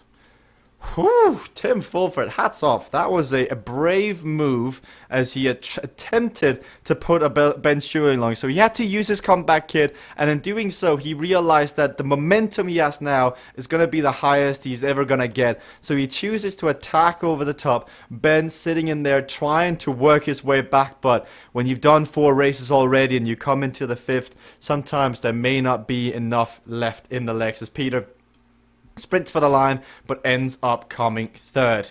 I'd love to go and chat to Ryan and Timothy, but unfortunately they're not in the broadcast today. We do have Peter, though. Peter, first race, you win with a team, CCC. You win with Ben Shuilong. Will the second Omnium be the Omnium of the Flying Dutchman? According to my legs, no way. That sprint really took it out of me. But hey, we got 3 minutes before the start, so we'll see. It's the first time I do back-to-back zones. But I'm happy already with Ben taking the first Omnium. It was a great win. Really happy for him. Great racing. And he did what I expected him to do on Summit Island, so kudos to him. You got the tactician or the team leader, Peter Castro, giving out compliments. Now, Peter, what compelled you to do 2 Omniums? Usually you only do 1 zone. How come you said, you know what, this Thursday I'm doing 2? The only reason is I was home early from work. Otherwise I just can't make it. We eat at the time that Zone K starts. So unless I ride my bike with my plate next to me, eating and riding, but I don't think that's a good idea, so normally I can't make it, but today I can. Well, I'm glad you could make it, Peter. It's always a joy to have you in the broadcast. Let's go and talk to Frank, because Frank was 4th in the last race. Frank, it was a good race all around for you and Team CVR in the last zone. It just wasn't meant to be with Ben taking the win. But Rocky Mountains turned out well for you guys. Are we going to see a similar situation again here in the second Omnium? I think the last Rocky Mountains took a lot out of this. Kudos to CCC and Ben. I thought that was some really great racing. With Cade, you never know until the end, right? So we did some great execution in Rocky Mountain as a team. And then we had some missteps in the next 2 races. But Ben was just on fire in the last race. And, maybe saved a little when we were getting greedy on Rocky Mountain, and so kudos to the whole team. Glad to see that they did well. Now, Frank, we've raced a lot over the last so many months. What's it like to you as the person really driving this game, to see the newcomers, seeing Niels Helden, seeing Santiago, Vibeke Bertram, Thomas Tippling, etc.? What's it like seeing these new Cade cadets come in and have fun in your game? I think it's great to see them, sort of move from Cade cadet to Cade competitor, where the game's gotten dialed in, and just to see them having fun is, what we're after. Power-ups and bots and all sorts of fun stuff, but also, a lot of really good cycling physics, which is where me and Kayla could shine on the last course. We've done a lot of practice, and the practice helps. You can see that as we sort of left Ben and Peter in the dust on that one. And that's just the team coordination. And so I look forward to a lot more teamwork. On that note, 5 seconds to go. I'm sure that Frank is loading up his power-ups to get ready to go right from the gate here as we see Vibeke Bertram taking the lead early on right from the gun. This is into a straight headwind, I believe. As they come out of the gate, you can see the wind particles, you can see the trees. And apropos what Frank said about the in-game riding physics, that wind, it will make the trainer resistance tougher. It will make you wanting to find shelter. As Timothy Tamont gets off to an early start. I do see we've had a substitution in the stream. Velocity Vixen opting to put their team captain Ryan Goldenberg on the screen here as they are in the broadcast. Good to see Velocity Vixen sharing the limelight as now Ryan was up there in the previous race as he won the sprint. And we'll see, because for Ben, that was a good omen. He went on to win the Omnium and the last stage. We'll see if that'll be the same here for Ryan Goldenberg. Off to the races early on is Kayla Laguna. At the back end of this group is Tim Fulford. He's in a secondary group on the road, choosing to stay with Robert, Clarence, and Howard and Thomas in the group further back as we watch Niels Heldens didn't quite make it past 30 seconds in this race. We go, sorry guys, it's good to see Niels is in the race as well as we move forward. Peter Castro, second up the road. Santiago, Cade Cadet, moving up to being a Cade competitor. I mean, I love seeing Santiago out there. I get so much trouble with my executive producer because I have trouble saying his name correctly, so I do apologize if I'm saying it incorrectly, Santiago. As we now see Peter Ryan moving up on the side. Ben Shuilong, how much do you have left in the legs at this point? You have given it everything on Rocky Mountains once. Now you're about to give it everything twice. As Thomas, Kayla, they're both on the back, and the way it usually goes in bike racing is that early on, if you're finding yourself searching shelter at the back of a group, that usually means the legs aren't quite there and you're just hanging on. And it's also not the best place to be if somebody were to attack. Because the way the physics work, as Ryan uses word path of least resistance here, to try and get across. So Santiago at 198 equalized heart rate is choosing to attack over, and I think he's hoping that somebody will want to come and bridge across to him, and it's Ryan and it's Timothy both working together with Frank down in 4th place. So different teams out there. I'm surprised that Santiago hasn't been picked up yet by Cognition, because Cognition is a team that just goes, right, this guy's promising, we're just going to create the empire, the Death Star. That is Team Cognition. They have Sebastian Kuhn, Alison Kubota, Matti Pikelny, Daniel LeBlanc, and several other great racers. And I wouldn't be surprised. They've also got Sedeo Ikebe, actually, as we look further down. Kayla Laguna choosing to be here with Vibeke, and looks to be Ben Shuilong as well. So there's an attack being made on the right. Homer, Santiago, Peter, Frank, Timothy, Ryan, as Thomas Tibbling moves up on the right. On the back of this group is Tim Fulford of Team Cycling Hub as well. His second zone back-to-back as he's on the wheels of Nicola in the red and Orville as well. So different groups are forming on the road, and it's turning out to be a good race as Timothy Tamont leading this group. So Timothy putting on the pressure despite his teammate Tim Fulford further down, and they move over. This will be very interesting because you have 4 riders in this front group with a few riders being distant. Santiago moving down, Thomas Tibbling. The bots are going to move at a consistent pace, and they still have a chance of getting back in as Robert is finding his own Ben is finding his own personal Durney rider here in Robert. So 6 seconds down, 172 equalized heart rate, and I think that move up the front, that may still come back. You've got Homer just on the brink of will he make it, will he not make it, but this group behind, there's so many riders in this group that if they just stay together and the front group doesn't work together, this could very well come back together. It's not like the last race where you had 2 CVRs, 2 CCCs, And this one, it is a bit of a mixed pot. You've got one CCC rider in Peter Castro. You've got one Velocity Vixen rider in Ryan Goldenberg. One CVR in Frank Garcia. And one Cycling Hub in Timothy Tamont. Those 4 riders, will they work together? I don't honestly know, because they've got riders further down that may want to try and work together. As Ben uses, path of least resistance, watch it. Oh, actually, he's got uncrashable as an ability. Never mind, false alarm, we move on. Usually with path of least resistance, when you are sliding out in a corner, you end up crashing, but because we have uncrashable as an ability, that won't be the case, so you can use it a bit more leisurely, as Ben and Homer are now joined by the hip, and Ben is not letting go. He's attacking. Thomas Tibbling as well uses Razor's Edge to try and bridge to the front group, and if Ben and Homer make it to that front group, you've got 3 Team CCC members up there, and then you'll start to see the pace turning at the front, giving them that advantage. But they have to make it to the front. Ben attempted the acceleration, and now he's fighting himself down here. I think Frank realizes the danger, and he now wants the pace to be kept at a high one, because if Ben and Homer get back to the front group, that is an advantage to the yellow shirts, and Frank will not want any of that, as we're nearing the crest, nearing the top of Rocky Mountains the first time.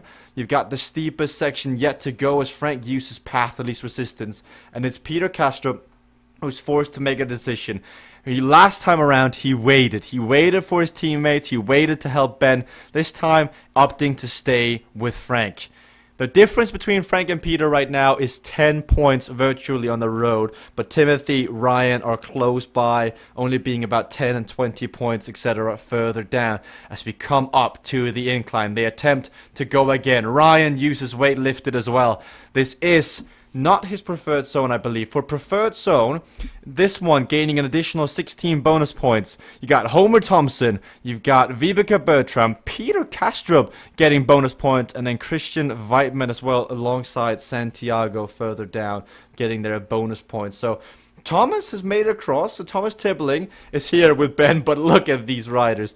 They are just so tired at this point. The wind is hitting them, the gradient is hitting them. You can see the sweat reflection on Ben as he's worked hard for 2 Omniums, winning the first one. But will it be too much to ask as he attempts to wipe it off? Ryan Goldenberg, you can see that. I always love Ben's smiles, always makes me laugh. Ryan has made it to the front. You got Velocity Vixen, Ryan Goldenberg, CVR's Frank Garcia, and Peter Castro from CCC. It's very important to stress, by the way, that these riders are not all physically equally strong.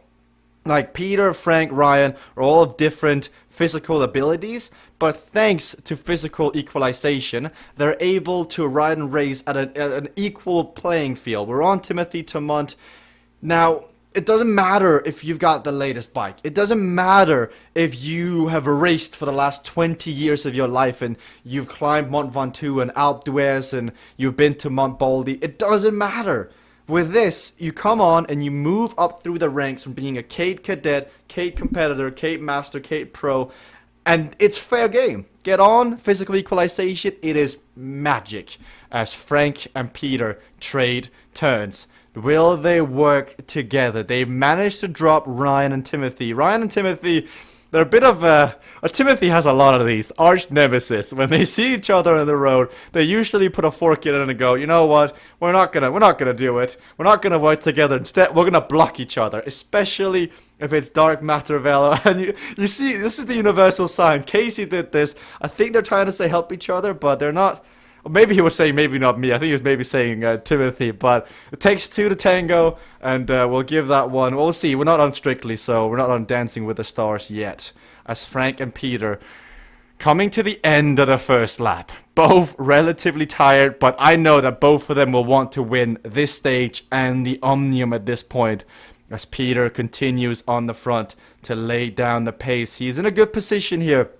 Because further down, he's got Ben, he's got Homer, he's got Thomas. So Ben opting to be a domestique for Homer Thompson at this point. It's his preferred zone, and Homer is sitting in 5th now, so it's moving around. And with the additional bonus points, Homer could have the possibility of moving up on the Omnium. Ryan, Timothy, it's somewhat of a deja vu. You're getting to the second position, and just that cohesiveness, that decisiveness to say, right, we're working together. I think for Matti and Casey, the universal sign was Quantum Shift, so perhaps it's something we should look into starting on the Cade Riders Forum. If you, as now Ryan uses his, if you want to work together, you use your Quantum Shift, and that's like the sign of saying, okay, I'm willing to trade turns on the front. And in doing so, you can actually see Frank and Peter up the road. But then you get into this point, as now Peter uses his as well, to let Frank come on through and just catch a rest, as I think this is one of the headwind sections as you watch the wind particles go straight on them. Different scenarios are at play here, because not far down, the bots are coming back. It's a Return of the Jedi, it's the Empire Strikes Back, it's the last, whatever you want to call the last Robert, because they're only 25 seconds back. And if the front group for the last ascent of Rocky Mountains can't work together, Robert, Orville, Eli, they're going to help this long group with Thomas Tibbling, Homer, Ben, Tim, Vibeke, Kayla back. So it is far from over back here amongst this chasing group. As you can see, Kayla sitting in, getting a draft from Robert, being sheltered in the wind. And with one lap to go, Peter uses his Quantum Shift to come on through. It's all up in the air. It honestly comes down to how Peter and Frank utilize their power-ups, how they work together. They're like, when do they start playing cat and mouse, essentially? When are they no longer happy with the cooperation? But I think they both look to be in unison on this one. And right now, looking at the scoreboard, Frank and Ryan are tied at an equal 99 points. And Ryan now, perhaps having enough of Timothy Tamont on his wheel, accelerating up to 700 equalized watts, and they can see them 7 seconds up the road, but they have to be wary of the chasing pack behind, because they're only 26 seconds back. And with 7 kilometers to go and one long hill, that 27 seconds, I mean, in a Thanos, like, blip, gone. It is 50% all the way down. As you can see, Kayla still just chasing on. The group is being just put into the side as Vibeke, unfortunately, slowing down there. Tim, Ben, everybody getting in and getting a draft. And as we look forward, it's important to remember what we just witnessed in the last Omnium, because we've already seen all 4 races and how they can pan out.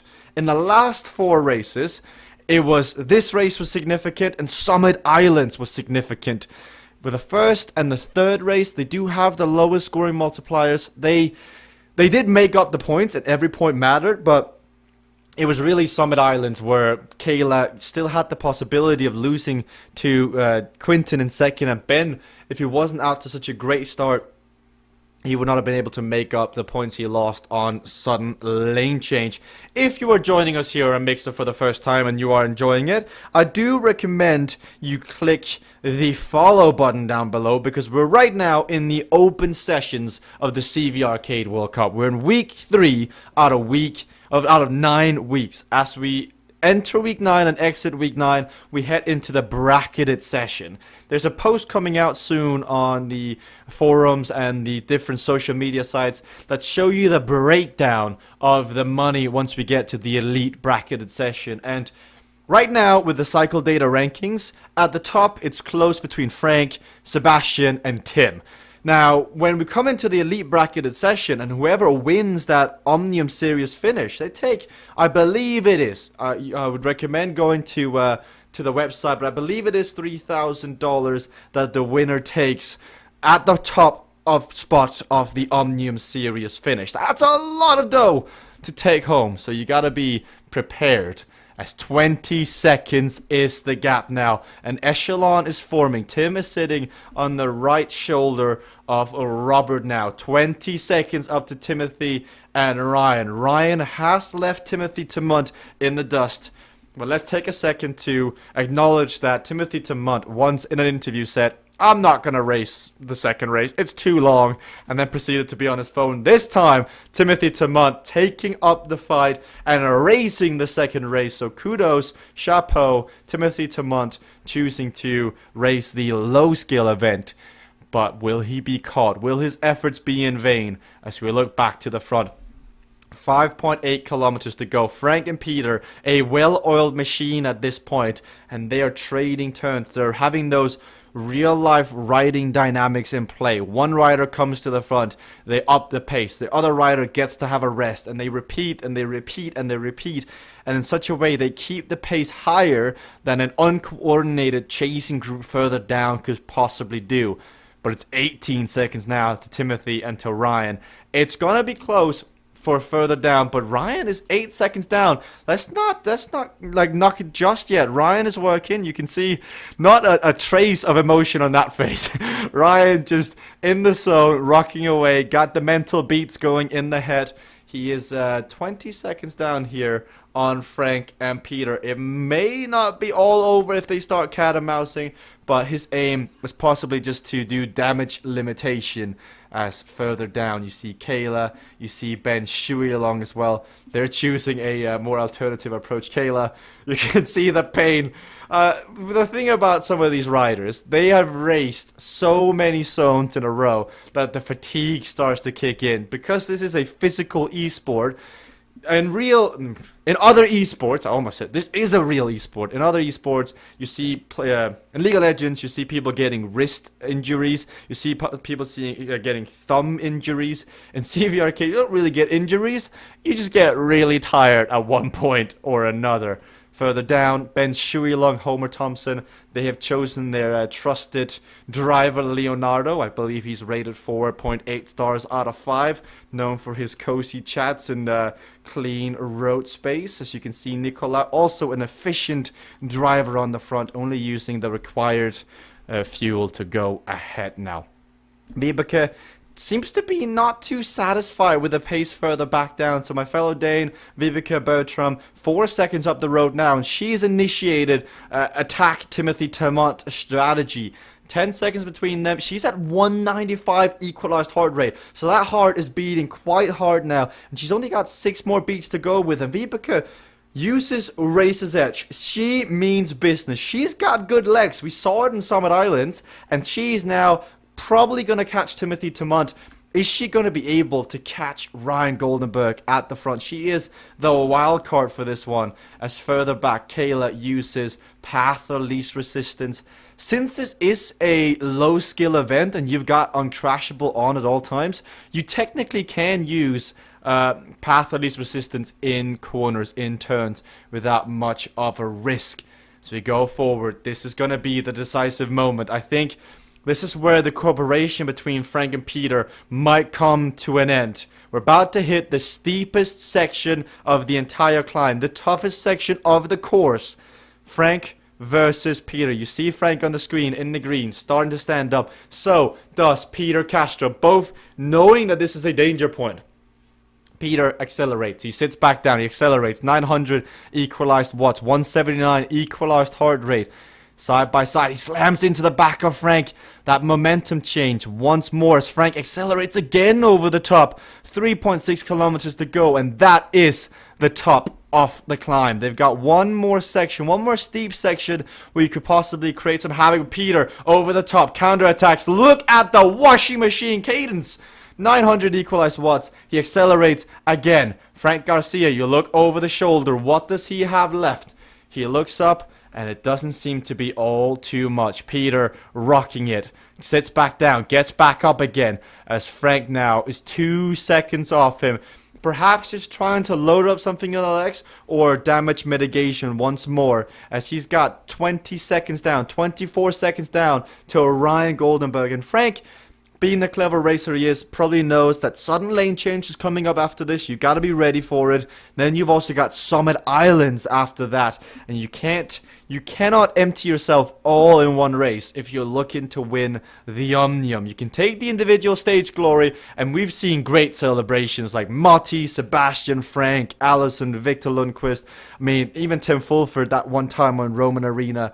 Stage wins matter.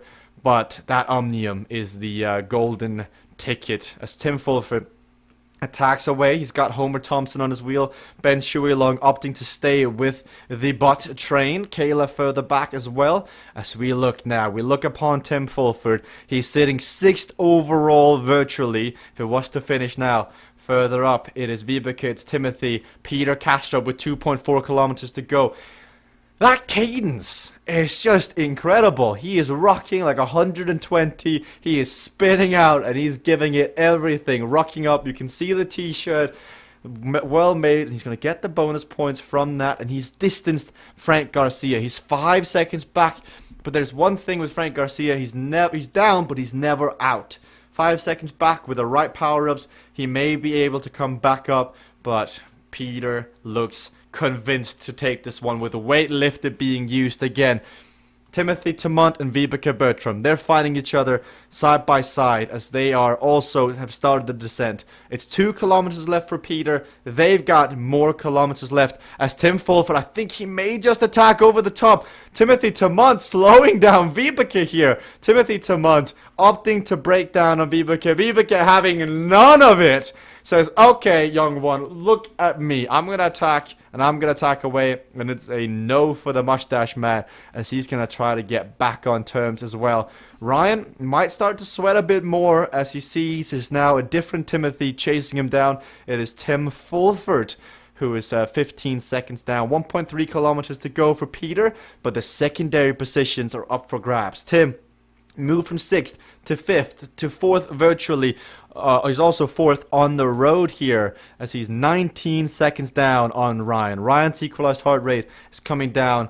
We look, Timothy Tamont, Vibeke Bertram. This is where Timothy has got a rider up the road. And Vibeke, if she's still got a quantum shift, this is where you use quantum shift. This is the countermeasure to go right on by and catch on up. Because what's happening is the bots are coming back. Despite Vibeke's strong attack, she's sitting on the wheel of Timothy Tamont. But the king of the left side of the screen is pulling off a great one here as he's trying his best to slow down the group. Homer Thompson gets on through.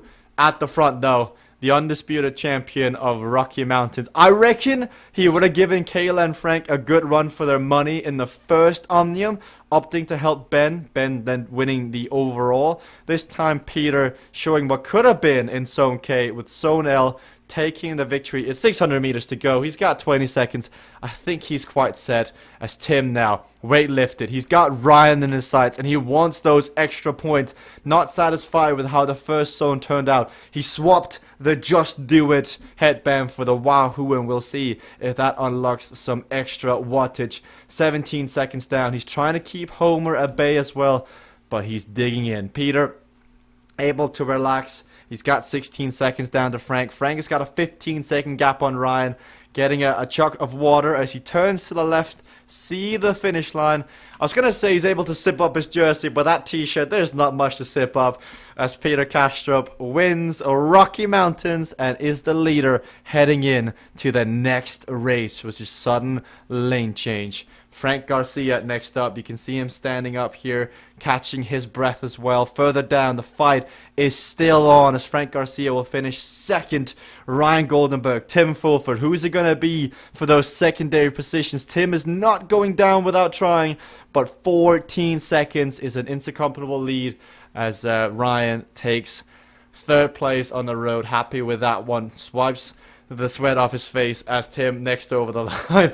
Catching his breath. I think he may have just unclipped there for a second as he comes on through to the finish line. Kayla Laguna has also, she sat on the wheel. She's attacked over the top. She's got a 3-second gap down on Homer and Timothy. She will come over the line next, gathering some points.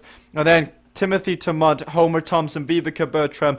Great finish. And we'll catch the finish of the secondary riders further down in the other groups as Ben, Thomas, Santiago. They're fighting. Ben can tip his driver when he comes to the finish line. And that will be it. That will be all she wrote for Rocky Mountains. Load up the instant replay as we join Sutton lane change. That was a great race last time around. It was a back and forth affair with crashes all around. But Peter Castro getting hydrated. First time doing back-to-back zones It'll be interesting to see how the body reacts coming into sudden lane change and Summit Island. But until this point, a Flying Dutchman has got his ship in the right directions. Peter, congratulations. You found yourself off the front with Frank. What's it like working with Frank in a two-man group in a breakaway like that? It's perfect. We both did our work, and yeah, but I think we both knew that it would end sometime, but working together like that and seeing the distance grow to the next group, yeah, that's great. It's I really like it. And I didn't want to go to the sprint with Frank because I know he's pretty fast in the sprint, and I'm not. So I had to get him somehow. But I also saw that he used some power-ups already, and I had all of mine left. So I was confident that I could have some distance on him. So yeah, worked out fine. Sudden lane change, Peter. Sudden lane change. Last time, it wasn't the best of races. You're now in the lead. What are we doing differently this time around? I'll try to crash at least 5 times less. But that still makes 6, though. Yeah. At a certain point, I was doing really well. I think I was 3rd at some time. But then I started crashing. And once you start crashing, I don't know what it is, but you just lose it. And you crash even more. So the only thing I have to do is to avoid the one in the first crash. Well, good luck, Peter. We'll keep an eye on you once more. Frank and Ryan are tied in 2nd place. We've heard from Frank today. Let's hear from the newcomer, Ryan Goldenberg. Ryan, welcome into the broadcast, first of all. I'm happy to have you here. Shared second with Frank. Sudden lane change. What can we expect from you in this one? Calling me a newcomer, Jasper? Wow, newcomer to the stream for this one. Shared second with Frank. Yeah, hold on one second, Jasper. No worries. Having audio issues. Okay, we'll come back later on and catch your few words. So 40 seconds to go. We'll let Frank strategize as well and let them get their time to get ready. So, it's been a good night of racing. I really enjoy CVRcade racing in the CVRcade World Cup. And if you do the same, please share the love in the Mixer chat here. Share the love on CVRcade socials. If you click that follow button down below, like I think we're on our way to 7,000 followers. It makes a world of difference. We sit here, like tonight, we're going to get up, for most of them, we're getting up at like 3 a.m. in the morning to race even more. And if you want to support, it takes 1 second of your time. Move the mouse down, click it, bam. You've been a great help as we get underway. 5 laps, sudden lane change, and Frank Garcia making up for the mistakes in the previous zone. He comes out, all guns blazing, 45, 44 kilometers an hour. We'll get on through safely. We look back down in the secondary positions. Ben Shuilong once more, and look at the clocked up lane. If you don't get out to an early start, Niels Heldens crashes down. If you don't get out to an early start, you get caught up in all this congestion, and that line you want to take, suddenly it's too busy. But look at this! The Flying Dutchman has got the sails in the right direction, and the wind is helping him. The left hand on the keyboard as he is now trying to get in the pursuit of Frank Garcia. Difference between them is 6 points in Peter's favor, and this is his preferred zone, so he's got that coming in as well. Kayla Laguna moving on up. She had that crash just before the end as well. She comes on through. She's on the left. What makes this so tricky is you've got the wind. You've got the wind that changes directions as Homer crashes, Vibeke Bertram crashes. Suddenly you go from a headwind into a tailwind, and you think you've got control over your speed. But that wind just changes everything as we see Tim. He's making his way back up. If he can come away with a good result here in sudden lane change. Frank has crashed. Frank at the front, not knowing which side of this to go on, chooses the wrong side as he goes from 1st to 4th, just like that. But it's a rhythm course. If you crash, you can make it up again as Jeff also comes on through. But who would have thought? Take away 5 crashes and you have -5, which puts you in the lead. Peter Castro, 700 equalized watts. Timothy Tumont, as he uses his power up, goes crashing. But now, as you get further into the race, the butts come into play. They plug up lanes. They cloud your judgment. You've got to be careful of where you go. There's one butt. There's Peter! Crashes. You can see he wasn't quite sure where to go. And Peter takes a tumble. And from first to third, losing valuable points. And Kayla Laguna is now in the lead. Can she surmount a comeback? Anything is possible with this set of races. Because Summit Islands is such a character breaker that you can go from the front as Frank once more falls down. Ryan came into this tied second place with Frank. He's now 10 points behind Peter as he is ahead of him on course, and we fight to see who's going to be the winner of this Omnium, this stage on sudden lane change. Kayla has the advantage. Tim is closing down as Ryan narrowly escapes these barriers. Not only do you have to be careful of the barriers, you have to be careful of the corner speeds and the wind and the power-ups. It is a total mind bender. You've just got to be on it, both physically and mentally. As Frank may be 15 seconds down here, if he can catch his rhythm with 2 kilometers left, he may be able to make his way back up to the front group, but that will be a tough ask. We look to the front. Tim, 4 seconds down on Kayla. He's got Jeff Rooney right there. He's been so close ever so often. On sudden lane change as Peter, our leader, crashes once more. And this, could it be the start? You heard him say, once you crash once, you crash again and again and again. And Jeff Rooney also parks his bike by the side of the road. Once you crash once, it's like a bottle. You can't, it's like a can. You can't close it again. Once you've opened that can, it's open forever. And that's what's happening now, perhaps. Frank is coming up. Ben nails Peter, uses wind at his back. He was the leader. He still is the leader. Ben Shuilong crashes once more. Kayla at 1.3 kilometers to go. It could be her stage here on sudden lane change, but it's really never over until you cross the finish line. Because here you've got the pylons. Oh, I thought the butt was going to slow down Kayla for a second. Did not happen. She faced right on through, and now she dodges the pylons. Thomas Tibbling takes a nap by the side. Kayla narrowly escapes the pylons. Ryan does so as well, and the gap between Peter and Ryan is 10 points. 12 points down to Frank. Frank, Kayla, and Tim are all so close. 900 meters to go, and next time we come through that start-finish banner, that will be the last lap of racing for this race in Zone L. Then we head to the very difficult Summit Islands. Peter Castro has got to be sweating it. When you've got Frank Garcia chasing you down on sudden lane change, you never quite know. Frank skillfully avoids one rider, skillfully avoids the obstacle in the road. 2 crashes, and now he can help himself moving up. He can help Kayla move up by taking that spot away from Peter Castro. 500 meters to go still on course. As Ryan Goldenberg, 3rd place. Frank may have thought that was the finish. I'm not sure. He caught his rest. I think that he may have thought that was the finish. I'm not sure.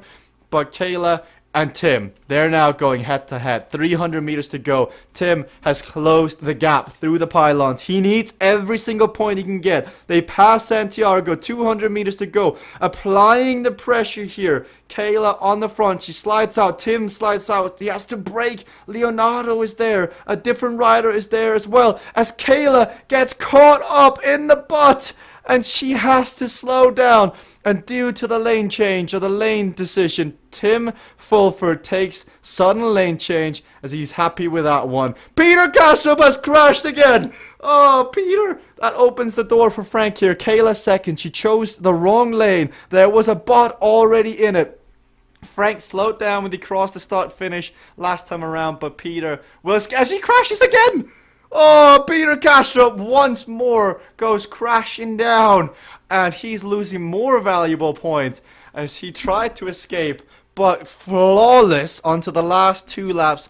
And now there's only a 6-point differential, and coming in to Summit Island, it could not be any closer. Ben Shuilong with Vanessa Murahan, Vibeke Bertram. It's so good to see so many races in here. If you're racing, you're watching live or on demand, you rock. You honestly rock. As Ben, oh, he gets right on through, luckily there. he will take his place on the stage, and he'll be trying to help all he can do to help Peter Castro in the next race. But let's catch our breath as we watch the instant replay of that race. Whew! Kayla Laguna versus Tim Fulford. Kayla choosing the left-hand side here. She's on the front. She comes in through. She's in the green. Keep a close look on Kayla as she hits a butt. I think the butt is just getting back up to speed. And Kayla choosing the left loses all her momentum. And Tim takes the win on sudden lane change as he can now move further up. Frank next over the line as Peter Castro once more crashed, losing more valuable points perhaps as we head into Summit Islands. Congratulations, Tim. That was a close one. You just caught Kayla in the end. What's it like to race sudden lane change? Because it looks like everything is going on at once. Yeah, it's crazy. I raced it Zone D this morning, and I just thought, even without all the people, there was a few bots in there.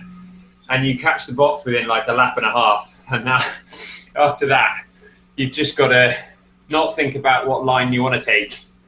Just take the clear one. I mean, I thought Kayla had that. I think she got a bit unlucky. I used my tailwind into the headwind. Still couldn't get back to her, and I was more worried about Ryan, but I think I won the lottery on lanes. With the result from sudden lane change, that means you're only 13 points behind. You've already done this race once today. How much is left for this? Oh, twice, sorry, for Zone D as well. This is now the third time. That doesn't make it any easier, but what are you going to try and do differently? Because you were close in the last zone, but it just wasn't enough. Yeah, so the last zone, I was kind of trying to help Clinton because he was in a better position on the scoreboard after 3 events. This one, like Rocky Mountain just now, I was going to sit with the bots and just come home, but the bots ended up catching the group, so I thought I'd race it. Come back in the first race, I didn't quite execute properly because someone had just fallen off the back. Sit with the bots and just come home, but... No worry, Tim. We'll see how it goes. There seems to be some audio issues all around. No worries. Ryan, second place, 6 points behind. You've got Frank 4 points behind you. Tim, only 8 points behind you. It is crowded at the top. You're coming in fresh. What do you think? I don't know if I call myself fresh. I mean, I've done 3 events, not compared to the 7 that the rest have done. 11 like Tim has done. But yeah, I'm going to go for it and see what happens. You know, it's only 2 laps. How hard could that be? I love that. Now, this is a question per Motti's request. Ryan, if you weren't here right now racing CVRcade, what would you be doing? Whoa, putting me on the spot, bro. What would I be doing? It is pretty nice outside here in Calgary today. I don't know what it's like around the rest of North America, but you know, we're going to probably have dumps of snow any day here now. So maybe going for a quick ride outside. There you go.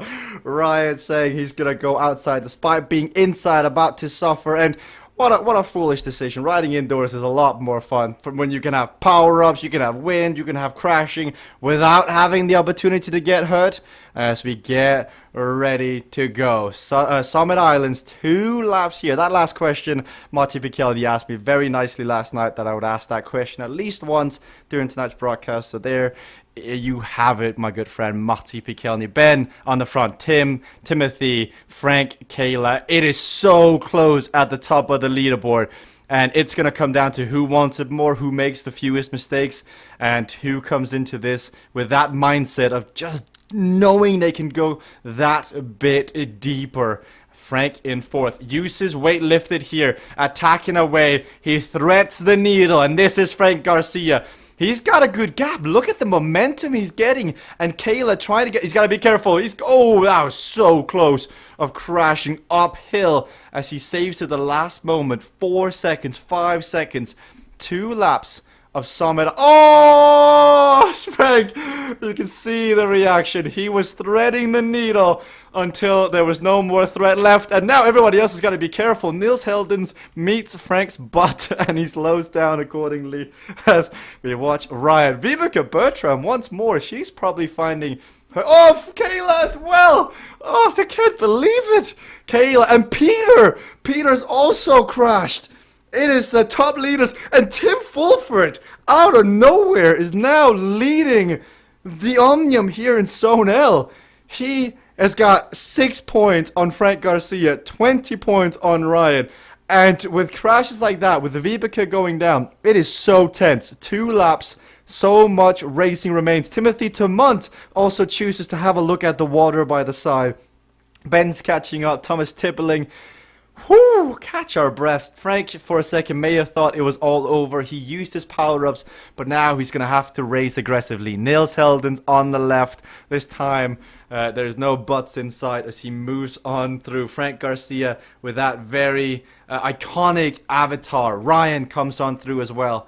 As he's got to be careful here. If you're Frank, and you've got Niels Heldens ahead of you, he is Team Cycling Hub. You've got to be aware to the fact that at any moment he could potentially pull the brakes, but there doesn't look to be much left for Frank Garcia as he is coming to a standstill. Ryan versus Tim. Whoever finishes first of these two will most likely win the zone. But remember, Peter has this as his preferred zone. Peter Castro is down in 7th. He is working his way back. A crash early on. He does not like Summit Islands. He does not like climbing. But when you can win the Omnium, when you can make it 2 for 2 for the yellow CCC colors, that's all that matters. And Peter comes into this race with a 16-point bonus. And Tim is going to need all the help from all the rest to keep Peter at bay. Because he's 13 points behind him now. And that 3-point bonus difference is going to perhaps make the difference. As Kayla next to Peter, she is giving it all. You can see the facial expression trying to keep Peter further down. And now it's so close. I have to do mental maths. But Ryan crosses past him. We're keeping an eye on all the storylines.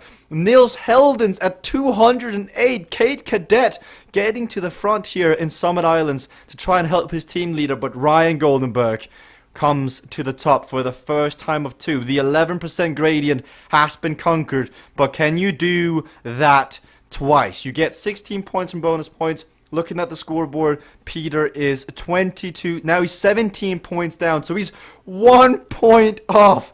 Peter Castro, in order to win thanks to bonus points, needs to catch Tim and Niels at the top. He requires, you can see him coming to a standstill with a grind. That is 1 lap done. He's going to have to do it once more. He's got Homer with him. He's got Kayla, got Timothy Tamont. But all around, it is so close. It's great to see Niels Heldens. He's a Kate Cadet. He's in here racing. He bought a kicker for the sole purpose of the CVRcade World Cup. And as he now wants to get on the scoreboard and qualify for the bracketed sessions coming up very soon. Doing well from the Netherlands. He's fighting, but so is Ryan. Ryan and Ben have been 2 success stories as of late. They've really found their niche. They found their way to the top across the Omniums. And now you see he's leading by 16.5 points. It's so incredibly close. As you've joined us at the right moment, Channel 1. You're watching CVRcade World Cup. This is the open session finale. It's not the open, well, it's the finale of the open session race tonight here in Zone L. They raced for 2 hours, some of these racers. Physical esports. Peter riding a bike in real life. In the game, it may not look like it, but this motorbike is pedaled with horsepower straight from our Flying Dutchman of Team CCC.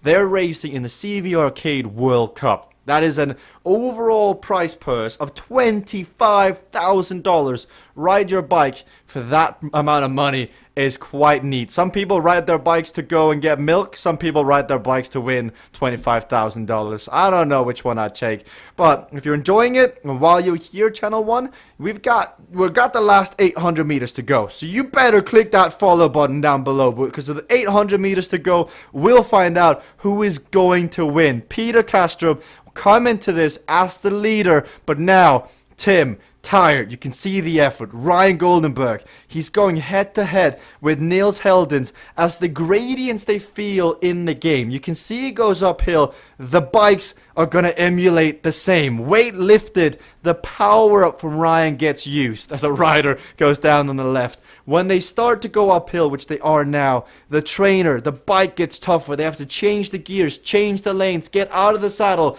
But Ryan Goldenberg is going to take the win with and without bonus points with about 0.5 of a point here. If he can keep Niels at bay, this is actually close. If Niels Heldens can come past Ryan, I think Peter takes the overall, and it is incredibly close. Team Cycling Hub versus Team Velocity Vixen. Niels Heldens, the young man from Team Cycling Hub. If he comes on through Ryan, I think that is all she wrote. Peter Castro will win the Omnium.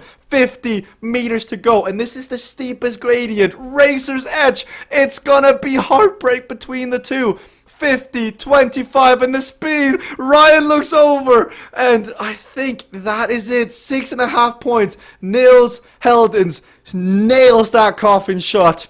And somewhere along the lines, Peter Castro is still fighting, but he needs to keep Homer at bay. He needs to keep Kayla at bay. Because if they move up the rankings, they will take points away from Team CCC's Peter Castro. Now, I know it's a lot Mixer and Channel 1. You're coming in, you're in the midst of the action, you're like, what am I watching? It's physical esports. Sometimes you play with a controller, sometimes you play with your legs. You ride, you have fun, you get fit, and you get to use power-ups and everything. And Peter Castro, thanks to the effort from Niels Heldens, will, with bonus points, take the overall Omnium here. This is of course preliminary, but look at what's required. Peter Castro absolutely empty. Kayla Laguna on the edge. Thanks to physical equalization, they're all able to race and ride and train competitively at a level playing field. That breath of fresh air you could probably feel all the way from across the US as Timothy Tamont, Ben Shuilong are next. So physical equalization is this great algorithm, this tool that allows everybody, so even you Channel 1, if you are used to playing Apex, League of Legends, Fortnite, if you're tired of staring at the black hole and you're like, I want to get fit, I want to race, I want to have 25k, I want to do this, well, it's physically equalized, so anyone, doesn't matter how long you've done it, can jump on and race at a completely level playing field as the rest. It comes down to how much homework do you do? How much are you willing to suffer? Do you know the courses? Do you play it well? Do you have teammates as Timothy Tamont comes to the top? Ben Shuilong is next as well. So if you are enjoying this, click that follow button down below. We're going live later again. Zone T, which is 3 a.m. my time, it is 7 hours from now, we're live again with more racing. So if you're fascinated and you're enjoying this, click CVR World Cup somewhere around here, click the follow button, and you will get all the notifications when we do go live. So let's see all the highlights here, because we have raced for 2 hours. We'll catch a word from Ryan Goldenberg. He'll stick around, but Channel 1, this is what you've missed so far. We've had 2 zones. We've had Zone K, and you just saw the completion of Zone L. This is the first race of the evening. Kayla's mountain track with the road bikes. Ben Shuilong attacked. He went to the side. He gave it everything. He caught the rest by surprise, and he managed to win. You can see what it meant to him with a smile on his face and the fist bump. Then we headed on to Rocky Mountains. Tim Fulford, Frank Garcia taking turns on the front. The two juggernauts of CVRcade racing found themselves in a comfortable position. Then we got to the decisive moment in the second race of Zone K. Frank and Kayla attacked. Peter chose to wait for his teammate Ben Shuilong. Instead of sticking with the front group, he opted to stick with his teammate. It paid off in the end, but on the spot, it looked to be a questionable decision as Tim Fulford, with the air blowing in his face, not only is the wind out on course, it was also in Tim Fulford's pain cave. Team CVR in the green. You can see they've done the effort. They've attacked away. They sustained their gap. And Frank rather nonchalantly enjoying his red solo cup as he hydrates. Kayla also winning that stage. Then we went on to sudden lane change. This is CVRcade. We believe that esports should be fun, that fitness should be fun. You can race and ride in a realistic looking world, or you can race in a fantastical looking world, such as sudden lane change. You gotta dodge the pylons, you gotta dodge the different obstacles that are thrown in your way. You gotta dodge the different bots on course as well, as you watch the crash montage of everyone just taking tumbles. Tim, Rick crashing down, hitting into the bots, Kayla taking a tumble as well. This is where Quentin Molyneux of Belgium really came to his own. And at any point, Channel 1, if you're enjoying this and if you are thinking you're just mildly interested to take part, our website is CVRcade.com. The software is free to play. You download it, and if you want to get any of this, you can download it, go through the hardware store, and get the appropriate hardware that you need to have fun, get fit, and compete for that $25,000 prize purse as you watch me try and... I'm trying to draw out here how Quentin went on to win. So, Quentin Molyneux, flawless race. Tim Fulford will be next on the line as Frank crashes on sudden lane change once more. He was so close. He talks about, you know, the tempo and the flow of different races. That one, he almost nailed the flow off, but not quite. As we headed to the last race in Zone K, Summit Islands. This was created by a community member within the game of CVRcade.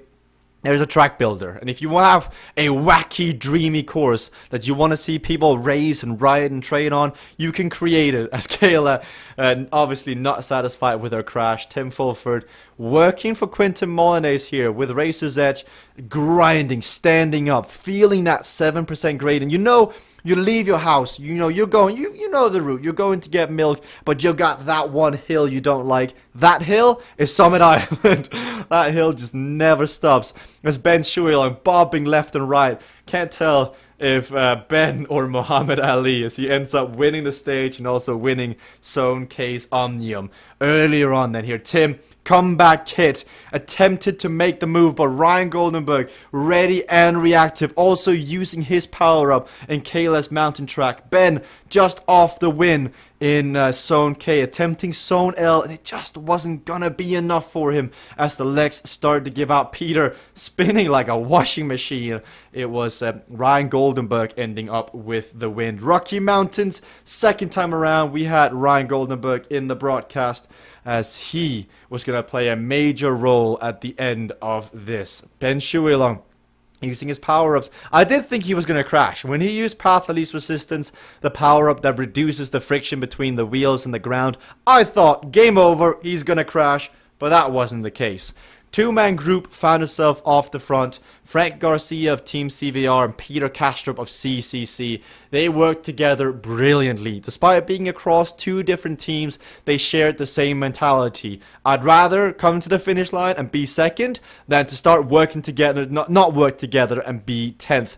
But at one point, Peter realized, I am not going to beat Frank Garcia in a sprint. I have to do something about this. He attacked over the top of Frank and sustained that gap to the finish line.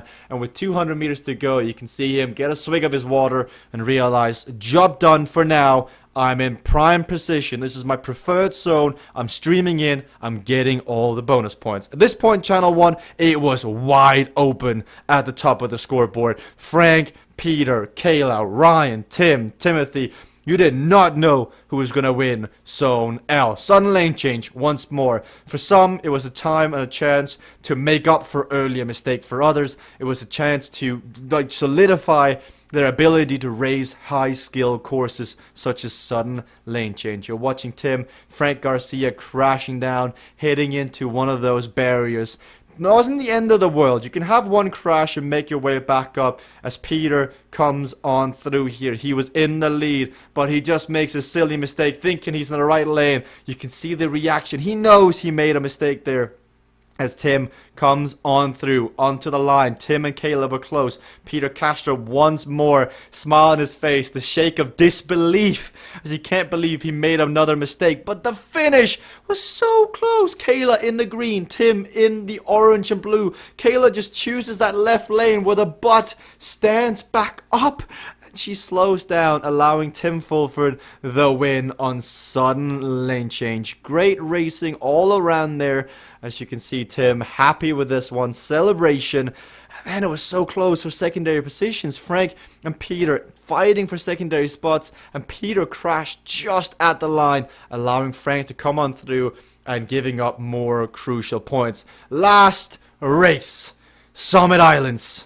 This is for all the marvels. Frank Garcia almost crashing, getting very, very lucky not to fall over the edge of Summit Islands there as he comes on down. But then the very next corner, the reaction, Frank not happy with it. He was pushing it to the limit, to the edge, and he knows it. But sometimes it pays off, other times it doesn't. Kayla overlap wheels with Tim, not happy with that one either, as she had to make her way back up. Ben Shuilong, Peter Castro also crashing, as now we watch the final reaction. This is it. If Niels Heldens crosses and gets past Ryan Goldenberg, that is it for Ryan.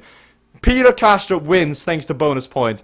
And you watch Ryan trying, but Niels Heldens has the inside lane, has the leverage, and ends up winning the stage. And I think that moves Peter Castro up into the lead at the top. Peter, nonetheless, though, still had to fight for it as he crossed the line next with a great finish. He had nothing left either. But Ryan, let's just get a quick word from you because it was close at the top. You and Niels, talk me through that finish because I had no breath left. I was so gassed, and I imagine you would be too. Oh man, I was telling Tim in a private chat, I have to go look at my curve because I'm sure I set a new one on that second climb. I also have to check the rules. I don't know if the preferred zones, if they're by day, because Tuesday is usually my first preferred day. But I do have L as one of my first two zones, so I don't know. But see how it all works out.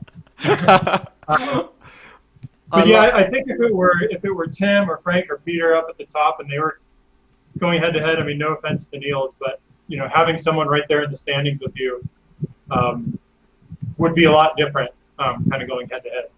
So I wouldn't say I was happy to let Niels go by, but different sensation for sure. Well, congratulations nonetheless, Ryan. You can be proud with that one. Of course, the bonus points are preliminary, so do not take my word as the final word. That's why we have official Commissioner René Valadez. So, Peter.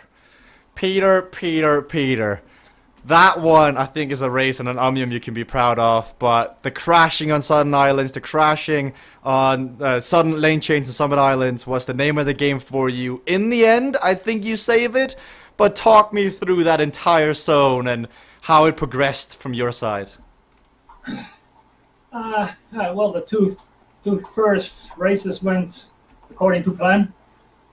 First race is always a bit of a gamble when do you start your sprints, and I became third, I think, so that's okay. Second one was great, together with Frank at the front, so really happy with that one. And I knew from that point on I would be in trouble because sudden lane change, well, it was the second time I did it. And the first one didn't go really well. This time went a bit better, I think. So I'm kind of happy with that one. And the last one, it killed me. But besides from that, I want to say two things. One is I love Niels Heldens. And the second one is I love Niels Heldens. I'm sure somewhere Niels is your fellow Dutchman is going, I like Peter too. Peter, you've raced CVRcade a lot. And you were in a breakaway with Frank. You felt the hills. One thing that we don't really speak a lot about is that realistic riding dynamics, like the physics. Like, what is it like? Because we have Channel 1 here. What is it like riding in a breakaway, feeling the hills and riding your bike, but you're not really going anywhere? Yeah, it feels the same like when you're riding outside. You know, when like with Frank, we were the two of us in front, and you take turns at the front. And you feel it's harder than drafting in second position, and it's the same outside. And you have to wind So you have to see where you're riding behind someone to stay out of the wind, to have a good draft. So it really, and the climbs as well, it's really like you're riding outside. And that's a bit of a shame because I don't like climbing, like I said, but well, you can't all have flat tracks all the time, so I understand. But Well, it's realistic, really. Peter, it was a joy to have you on for both zones today. Does this mean this is going to start becoming a trend? You're going to try to get home early from work on Tuesdays and Thursdays to make both zones? Well, if work allows it, I will, but it doesn't always. So we'll see. And the family has to eat as well. So normally I'm the one who cooks dinner on Thursday. So we'll see. I'll try. It was fun. Well, Peter, thank you so much for a great day of streaming and racing. If you've enjoyed this, click that follow button down below. We'll be live with Zone T. That is live in just 7 hours from now. We're going to see new faces. We're going to see familiar faces. Same 4 races though, but different actors. And if you've just been slightly interested in CVRcade as you see everyone crashing, go to CVRcade.com to get all the information you need to get signed up and get involved in the game. But until Zone T tonight, we'll see you then.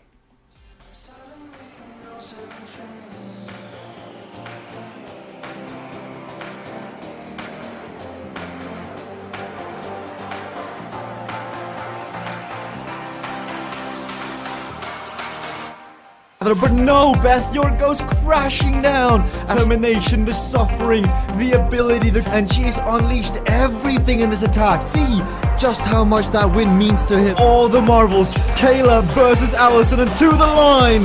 Kayla Laguna takes the victory.